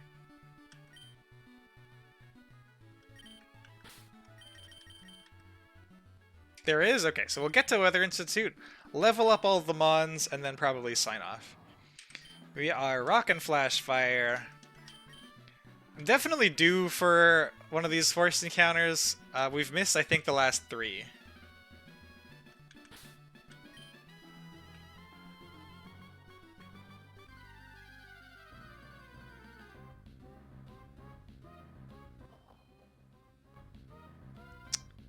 Well, this is a little disappointing, isn't it?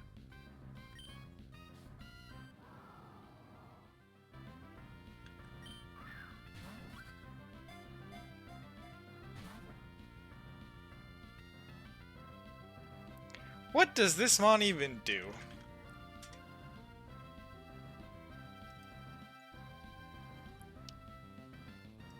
This is banned. So what this mon does is sit in the box. This is maybe the most eject button looking mon I've encountered so far. I almost don't want to bother catching it. We got the magnet pull Mawile, we got the magnet pull Tinkaton. Those are both sick. But we have missed the Arcanine, the Pawniard, and the Aegislash Pharaoh Seed. Unfortunate. It has Follow Me and Carry Tate and Eliza. Alright, that's something, I guess.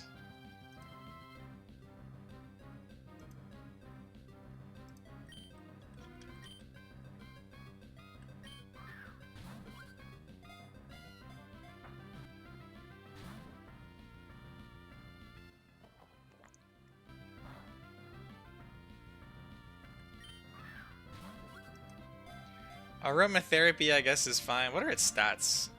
It's got okay special attack and speed. If I could bring this to Tate and Eliza, that'd be great because it'd mean I can actually use it in something. I don't think it's seeing use otherwise.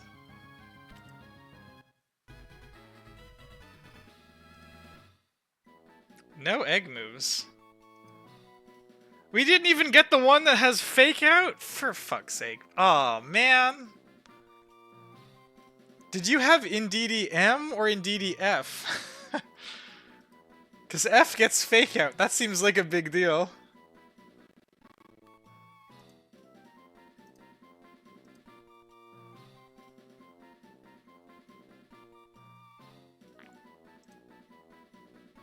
Does this one not get Encore and this one gets Encore? Sad. I had the Fake Out one. That's what I thought. God dang. This is the what do we call this? Wild Sprite.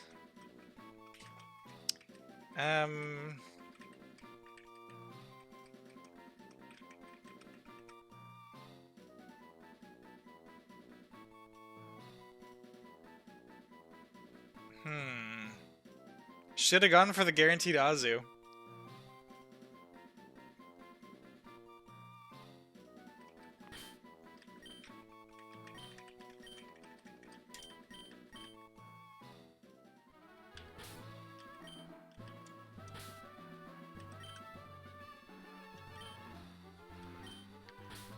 I was flash firing that, right? Dang. Alright, well, you know what? That just leaves me a good mon for New Game Plus. It gets the crappiest mon in the route probably out of New Game Plus. Maybe Combi would be worse, but at least that shit baits 4x effective rock type moves. Which is nice on all the ones that have rock move plus earthquake. What am I doing? Let's get Meganium back up here. Let's brute force our way to Weather Institute, and then we will check out our follower sprites.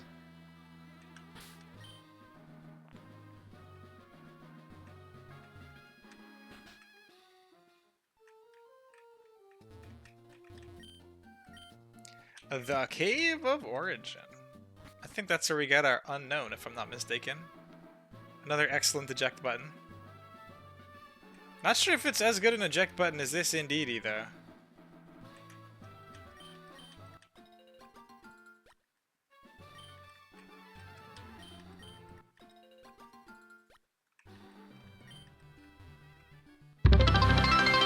Oh, forgot I had a sound effect for that. That made me jump so hard.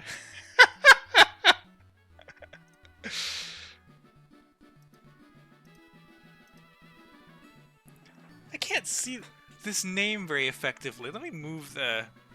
It looks like Shaman. Thank you very much for the follow. Are you from the Discord, or are you just randomly stumbling in? I'm going to wrap up shortly, unfortunately, but I hope you've enjoyed what you've seen thus far. And I am a huge Shaman fan. Cave of Snorrigan. Yeah, this 119. I should have gone with the cast form. That might have had better use even than this in DD. Maybe I'm just a hater. Maybe multiple things can be true at once. Yeah, Meganium be thick. I like how its head sticks up above the grass, though. I think that's very cute. Has some sushi to send through? No, dinner tonight is chicken pot pie. Oh, they almost got me on a double. This is a flying trainer, if I'm not mistaken.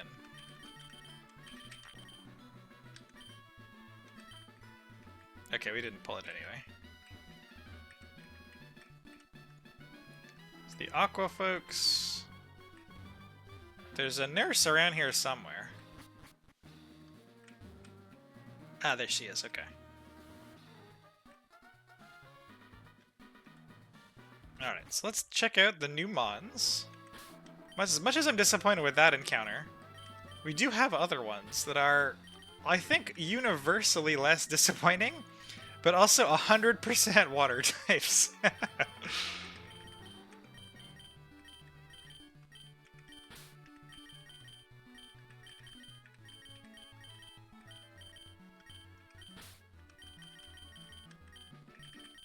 I guess we'll level up the Indeedee.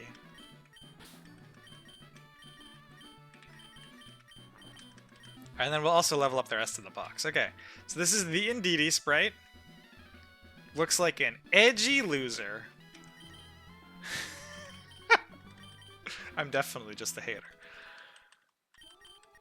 Looks so pissed. Really does. Looks as unimpressed as like the average cat that kind of wants a scratch, kind of wants a pet, but is like stuck in a sunbeam and doesn't want to move, and they're like sort of irritated about the whole situation.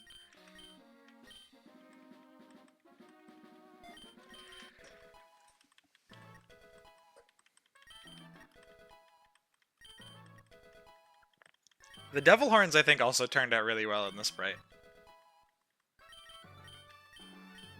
What were my Indeedee odds? Was this was this like a rare encounter? I think probably.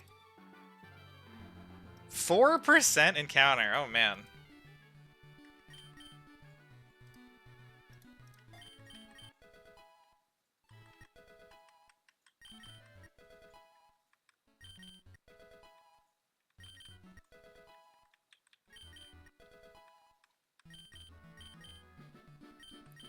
Fortunately, Calm Mind is banned.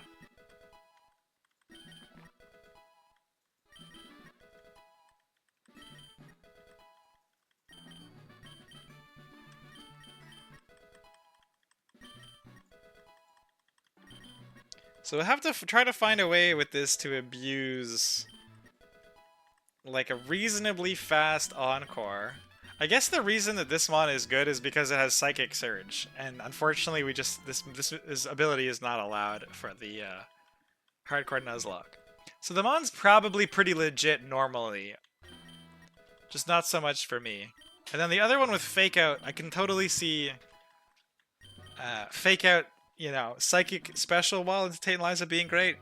Not super sure about lack of Fake Out. We'll try to find something to do with it.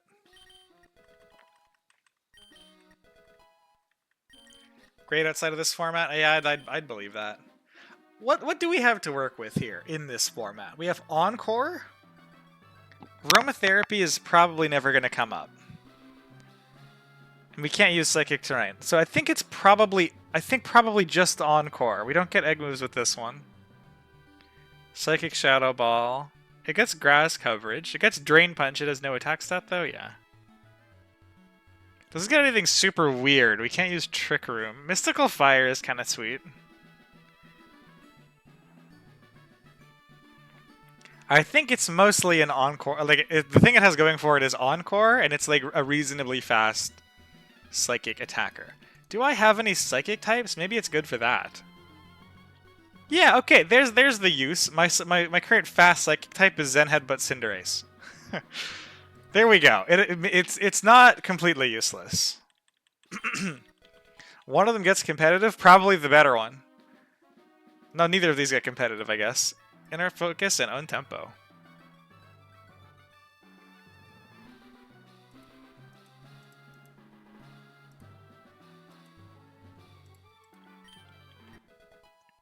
gotta look up how do you actually evolve Seadra here? Prism scale. I'll have to go buy one. Oh man, I'm gonna have to do the run back anyway. But we can take a look at what Horsey looks like.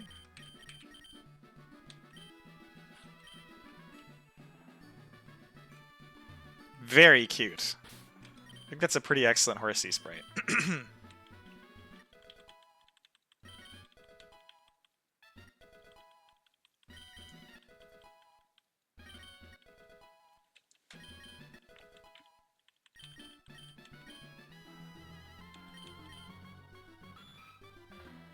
Competitive or feline prowess? I think they may have just been changed in this hack, or maybe is the dex out of date? Because the Indeedee here is synchronized tempo and psychic surge. Oh, it's Meowstic. Oh, I see. I've seen Meowstic do some crazy things in VGC. I believe that for sure. Those guys also get fake out, right? Like the better Indeedee. Gotta love a fake out utility psychic mod. Weird that there are so many.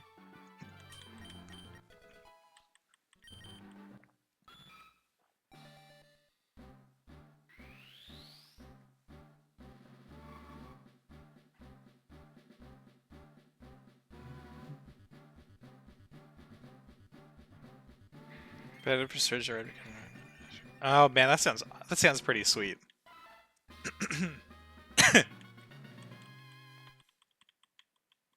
It does really feel like you get a good gotcha with the competitive into Intimidate. Oh, the Seadra also looks nice. I guess these are vanilla sprites, though, so they're not quite as readily exciting. The Clawitzer sprite will be non-vanilla.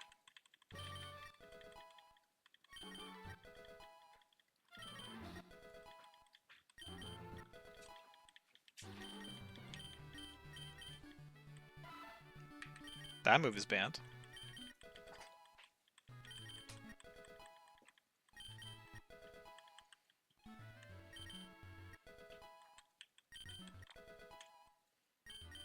This might be the last breakpoint that I manually candy everything up to cap. I might be doing set things to cap after this. Because I think by 64 things should largely stop learning new moves. I know like floats will get surging strikes at 80. I'm not sure if there's any other big things that I would be missing by doing that. But I have to imagine 64 is a pretty safe threshold. That I can afford to be a little less aware. For the sake of not spending quite so much time having to push this button on stream.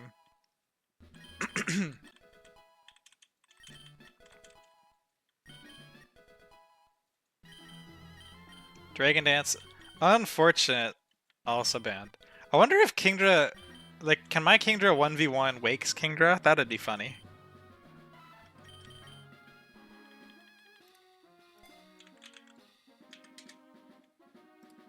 So what if we just took Wakes Kingdra and we, like, sent our Kingdra into it? And we gave it... What is the Dragon Immune Berry? Actually, Dragon Pulse only kills with one roll. That's kind of cool. Type resist berries Pokemon. Haban, thank you.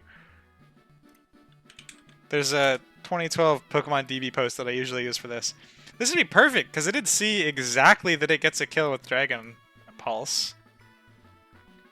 Habanberry would mean that I can tank it, so it'd never go for the Chain Hurricane Confusion thing. So as long as I can get the Kingdra in on this safely. Like, it's a speed tie, but it wouldn't matter.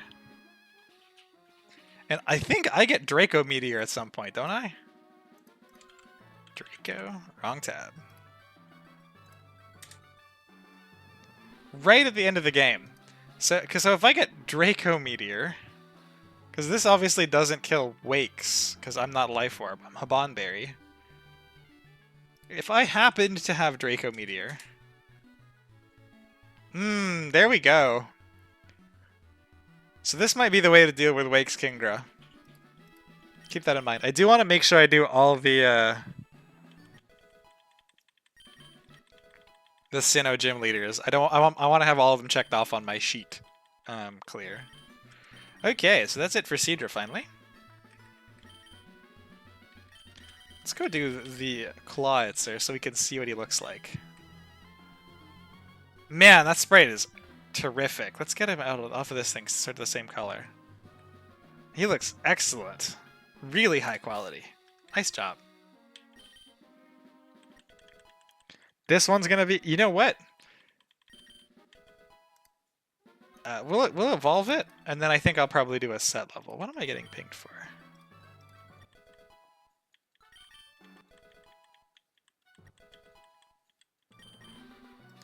Is this list still good, or did something change? I can answer this afterwards.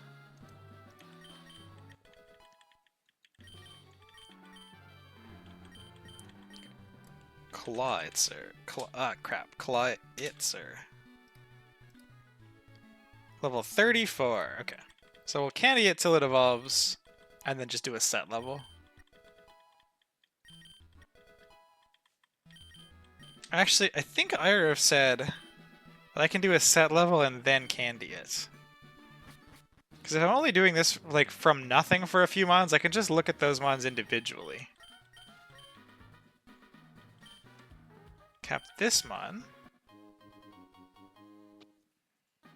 And then candying doesn't level it, but it will evolve it, is my understanding. Yeah, okay, cool.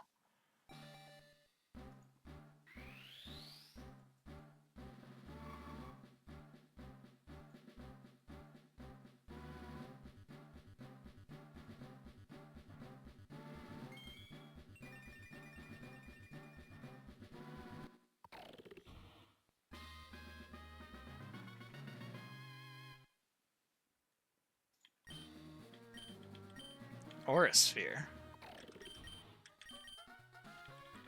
It's probably like Aurasphere, Dark Pulse, Water Pulse, some other nonsense. Let's go see. I know he gets a ton of TMs too. Dragon Pulse. Heal Pulse is cool.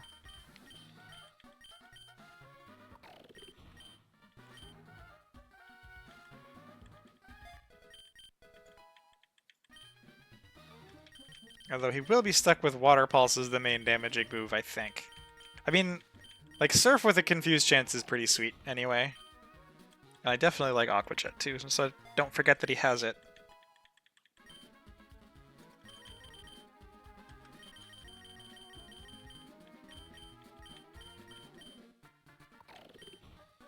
Does Snipe Shot get boosted by Mega Launcher?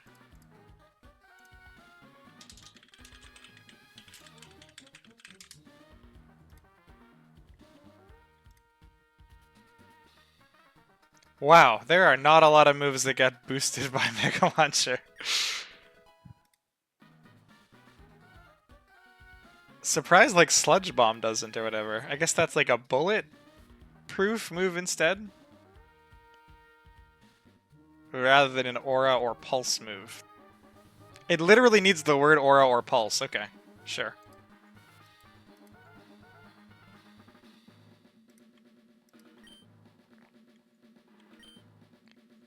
And then we can do the same for Tentacool. So we'll take a look at this sprite first. We'll do the same for Barboach. Man, Tentacool looks kind of sweet.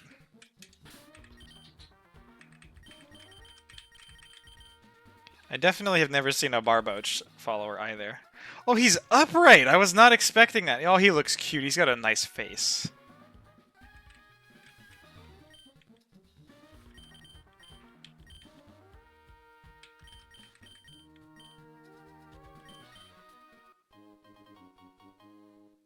It looks exactly like how a shrimp would walk. You're completely correct.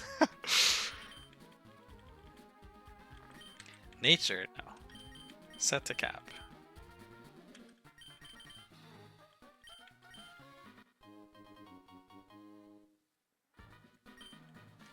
Oh, my cat's upset.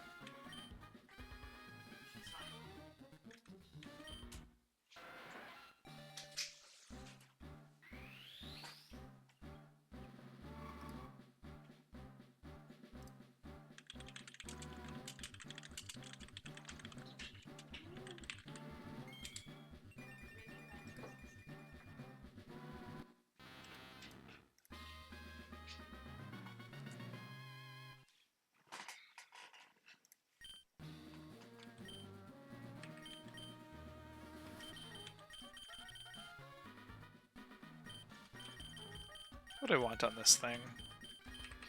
Definitely, Sludge Wave and Scald seem like good places to start.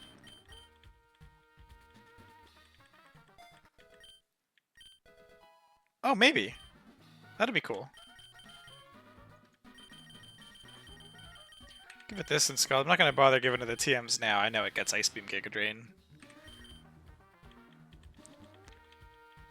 There's Tenta. And then we just gotta do... Oh, I guess we can see the Tentacruel. And then it's just Whiscash.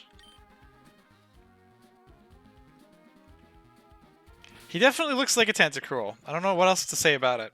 It's certainly not like my favorite kind of sprite, but it looks like a Tentacruel. Kind of what I'd expect. I always forget how much it has like a beaky thing on the back of its head as well as the front.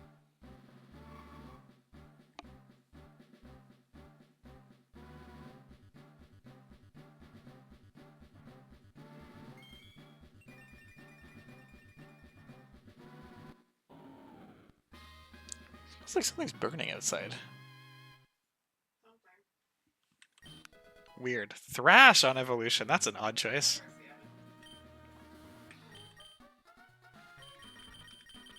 Alright, what do we got?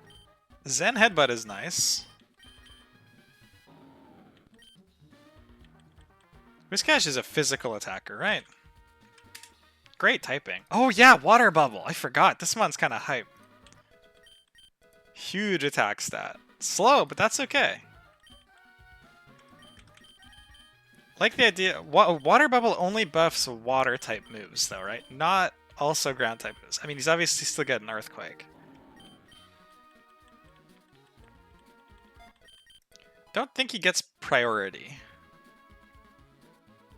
That would be too cool. Dragon Dance. Oh, wow. Wave Crash is going to be amazing in like a split, maybe 2 splits. So for now, it's probably Liquidation. What's 4th move? Rock Slide is probably okay.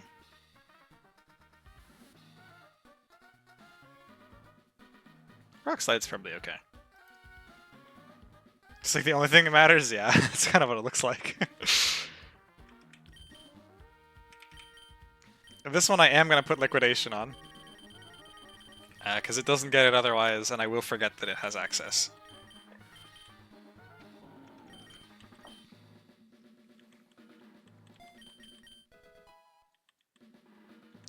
And then we have to unfortunately run all the way back here. Because I do not have a Prism Scale for Seadra.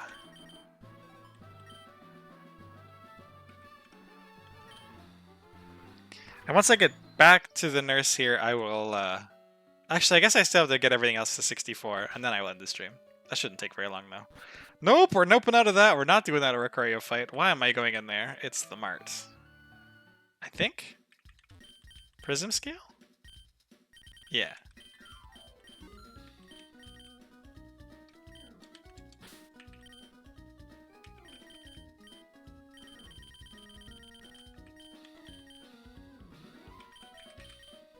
We'll also get to take a look at Whiscash's follower, which I definitely haven't seen. I think I used Kigdrin at least one playthrough of Heart Gold Soul Silver, so I think I've seen that series with followers, but I have not seen Whiscash.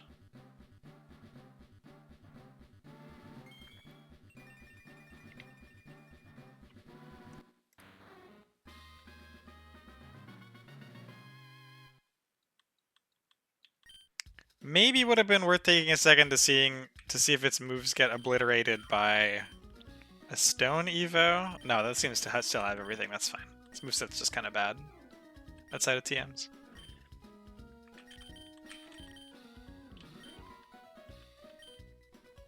Yeah, I've definitely seen this one before. I must have used this in a Heart Gold Soul Silver run.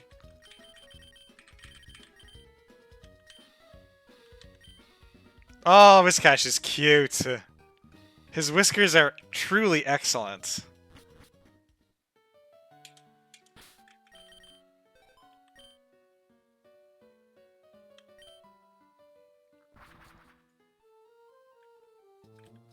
Absolutely peak. Okay. Let's grab back our transportation Mons. You know what? We'll keep the Whiscash in the party for now. Some generically bulky dudes. This Indeedee is going to be the first thing that ends up in box 2, I think.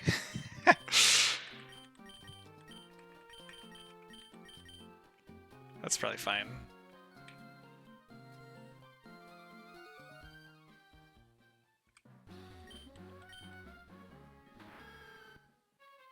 Back to Wake one of these days. Heck.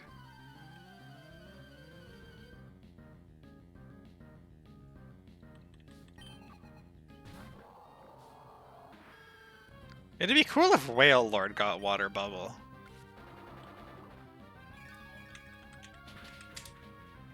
Gets multi-scale? Oh man, that's cool. It's probably still bad, but it's very cool.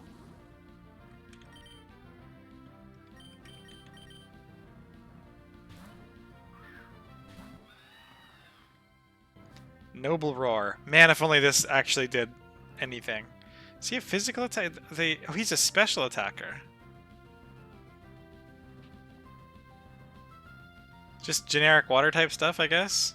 Bouncy Bubble, an attack that absorbs all the damage inflicted. Okay, that's cool with multi-scale. It's kind of one-trick pony, but it's cool.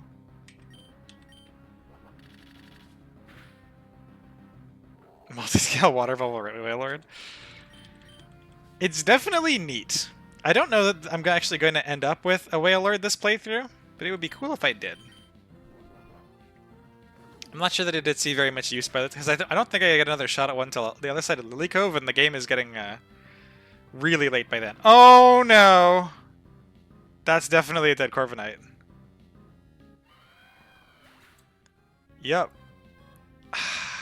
That sucks. That sucks. Crap. I knew about the Greedence. I did not know about the Dreadnought. That is a crappy mon to lose.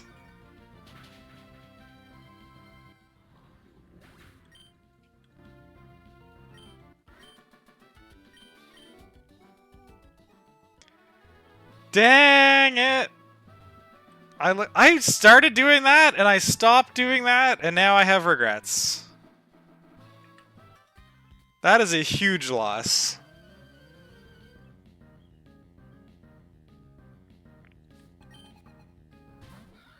Kind of nice to relieve the pressure of, like, I'm not deathless anymore, but that's a huge loss.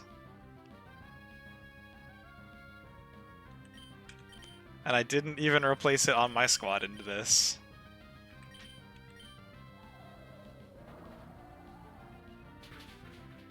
Ah, that's a tough loss. Amon so regularly did so much work.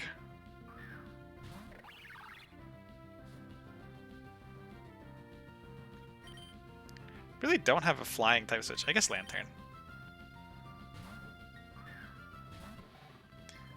I'm a little annoyed that it isn't even really deathless due to fucking up a fight line. It's just due to one of these random counter mons. I know a lot of people have lost shit to the random counter mons, but it still feels bad.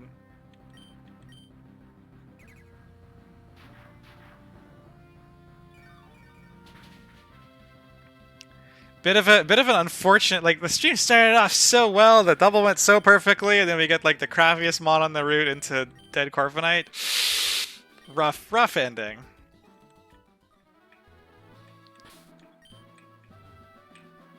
Let's, before I forget, get rid of the Corviknight. Thanks, buddy. You did great. Ugh, that's fucking unfortunate. It's extra unfortunate that all of my magnet pulls, or not that all of my magnet pulls, but that 2 of my magnet pulls have missed, because we are lacking a little bit in the bulky steel category now. Made so many lines so safe.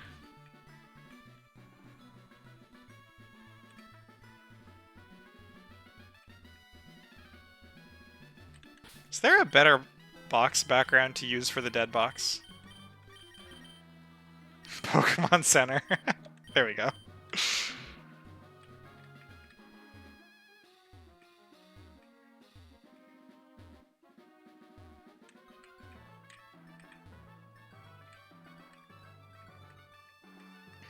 Well, that was not at all worth evolving the Kingdra for, was it?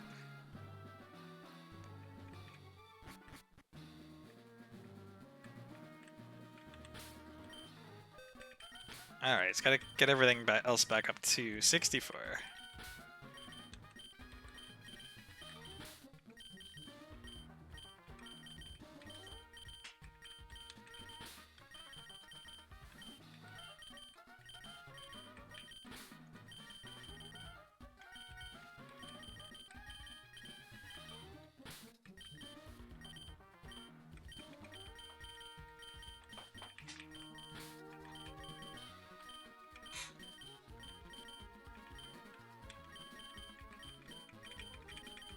Oh, this one's still 59, okay.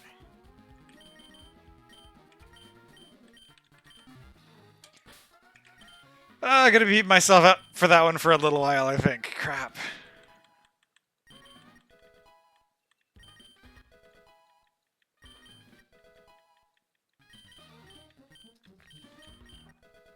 What would you guys say is the worst shit that you have lost due to something stupid like that? I know, Michael, I know you lost, I think it was a Torterra to forgetting that Mawile had Sucker Punch or something. I'm sure everybody's got their stories. I guess I'm more of a Nuzlocker now because I have now lost a really good mon due to doing something stupid. I'd be curious to hear what other cases there have been.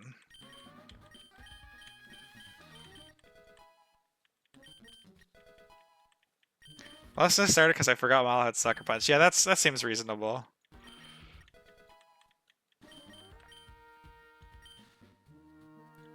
Usually comes down to overlooking an enemy mon or getting weaknesses confused. Yeah.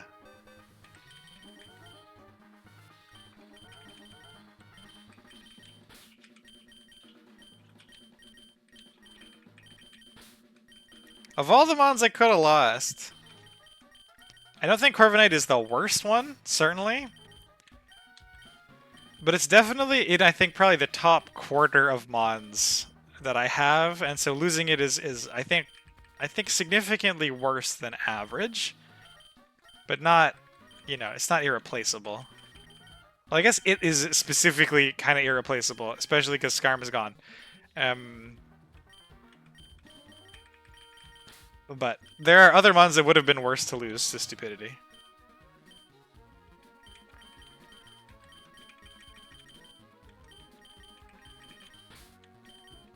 I think Mawile, Tinkaton, Cinderace? Maybe Lantern still?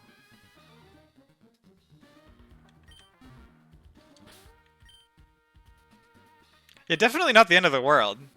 And again, like, there are mons I would have been sadder about. And I could have easily walked into that with, like, Tinkaton or Mawile just clicking a Steel-type attack, bringing it down to Sturdy and dying immediately. So at least it wasn't that. I'm happier that it's Corviknight than had it been Tinkaton or Mawile. Which could have just as easily fallen victim to the same thing.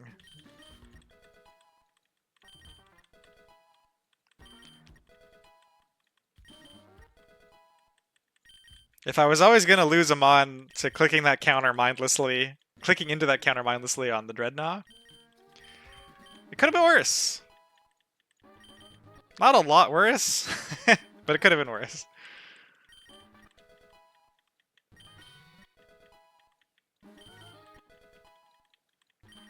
That mon was never coming to the E4 either, which is nice.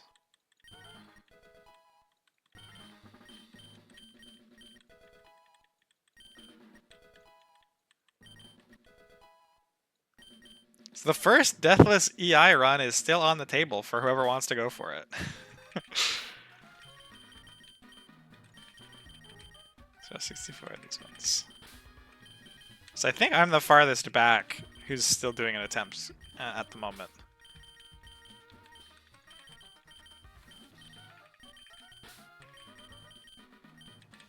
Now that the floodgates are open, like, I actually can eject button off of Camerupt and shit if I want to. So I guess it's nice from that perspective.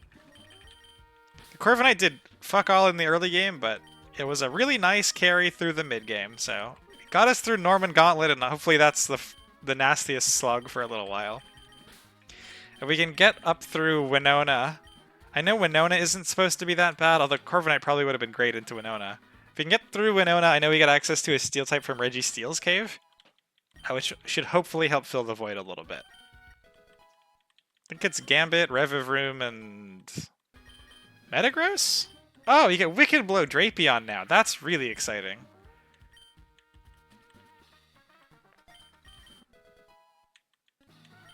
So there is a replacement steel type on the way. Hisui and Goodra would feel really good, because that's like a bulky steel type as opposed to a more offensive one. We were already going to be magnet pulling for that, but we're absolutely magnet pulling for it now. Burning our bad luck on Arcanines to get Indeedees, just to save it for when it matters a little bit more, you know? Slack off, man. Just goes to show that that typing and that speed, it pretty much doesn't matter how good the moveset is, the mon's still going to be bad, huh? It's like reliable recovery, incredible damage, water, rock, ground, fire, hard-hitting coverage, and it's still just not good.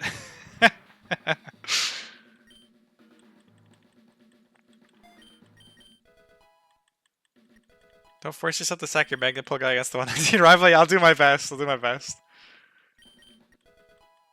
I guess that's another good point. Would I have rather lose the Corviknight than something like the Golem? Starmie gets Meteor Beam and I can't use it? Crap. I think I'd probably rather have the Golem. I think there's some good magnet pulls coming up. And I think Corviknight would have been reliably coming to fights right into the late game. But having access to more steel types in particular is better. I think. And also being able to magnet pull for some of the late game steel restricted encounters is something I want to keep open. So I know like people are doing the game without Corviknights because Rickety is not even, I don't think, the main encounter you get on that route, right? I think that's usually where people go for Azu.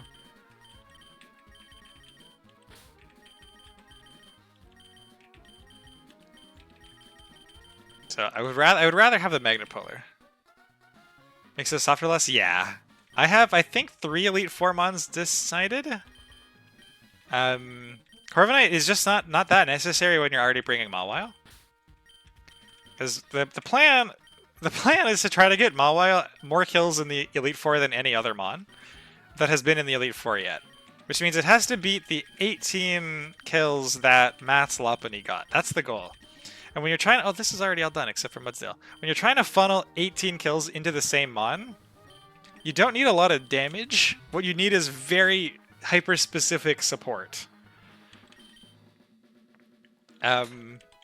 So, like, I need something to deal with either Victini or Roaming Throne on Sydney 1. I need something to deal with Drapion on... Phoebe 2, I need something to break the Calyrex Sash on Phoebe 2. Phoebe 1 is a lot more free. Glacia is an enormous problem. I need something for the Garchomp on Elite Four member number 4, who I won't spoil. So, there's a lot of those specific things. Corviknight would have been good into the Garchomp there, but I don't think it's super necessary, given that Air Balloon exists. Like, the ground immunity is the thing that is the least important.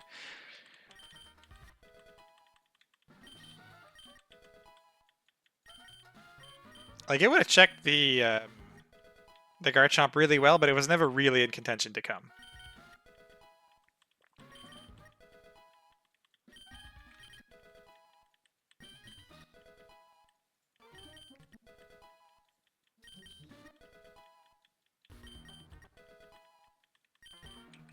I definitely feel what you mean a little bit though, Michael, with the whole, like, it feels bad when you, like, do a stupid and you fuck up and you lose the first mon of the run to a stupid. And at the same time, there's this relief that, like, okay, it's not a deathless run anymore. Like, it's okay if we take some L's on our way to the top.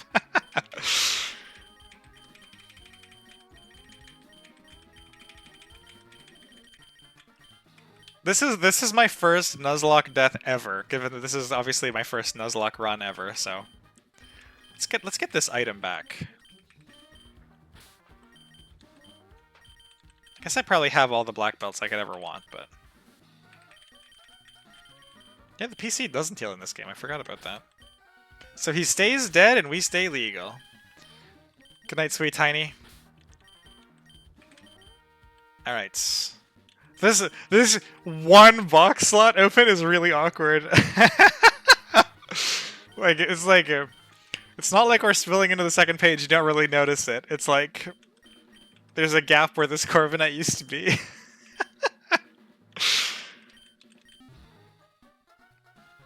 We will survive. Let me get back my Togekiss. That's how I like to log off.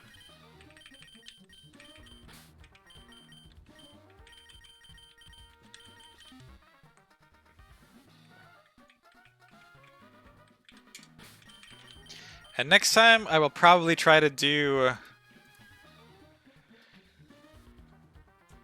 both Winstitutes and probably also the rival to get to Fortree. If Winona's easy, this split is short. If Winona's easy, the next 3 might be all of these. I don't think it's going to be tomorrow. I have a bunch of other things that I have to do this weekend. But we'll see about either getting through to rival so that we get to Fortree or straight through Winona.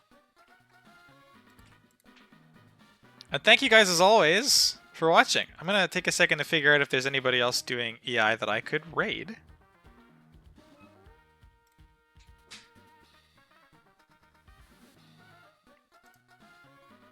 I will get over the loss. It just feels bad because it was a stupid rather than like a necessary sack, but whatever. Life goes on. Thank you guys for attending. We go see if anybody is doing the Imperium.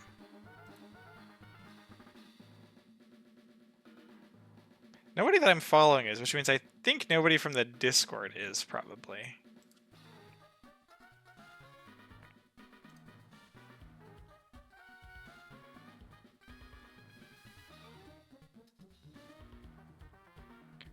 Oh, no, there is one. Is this guy here?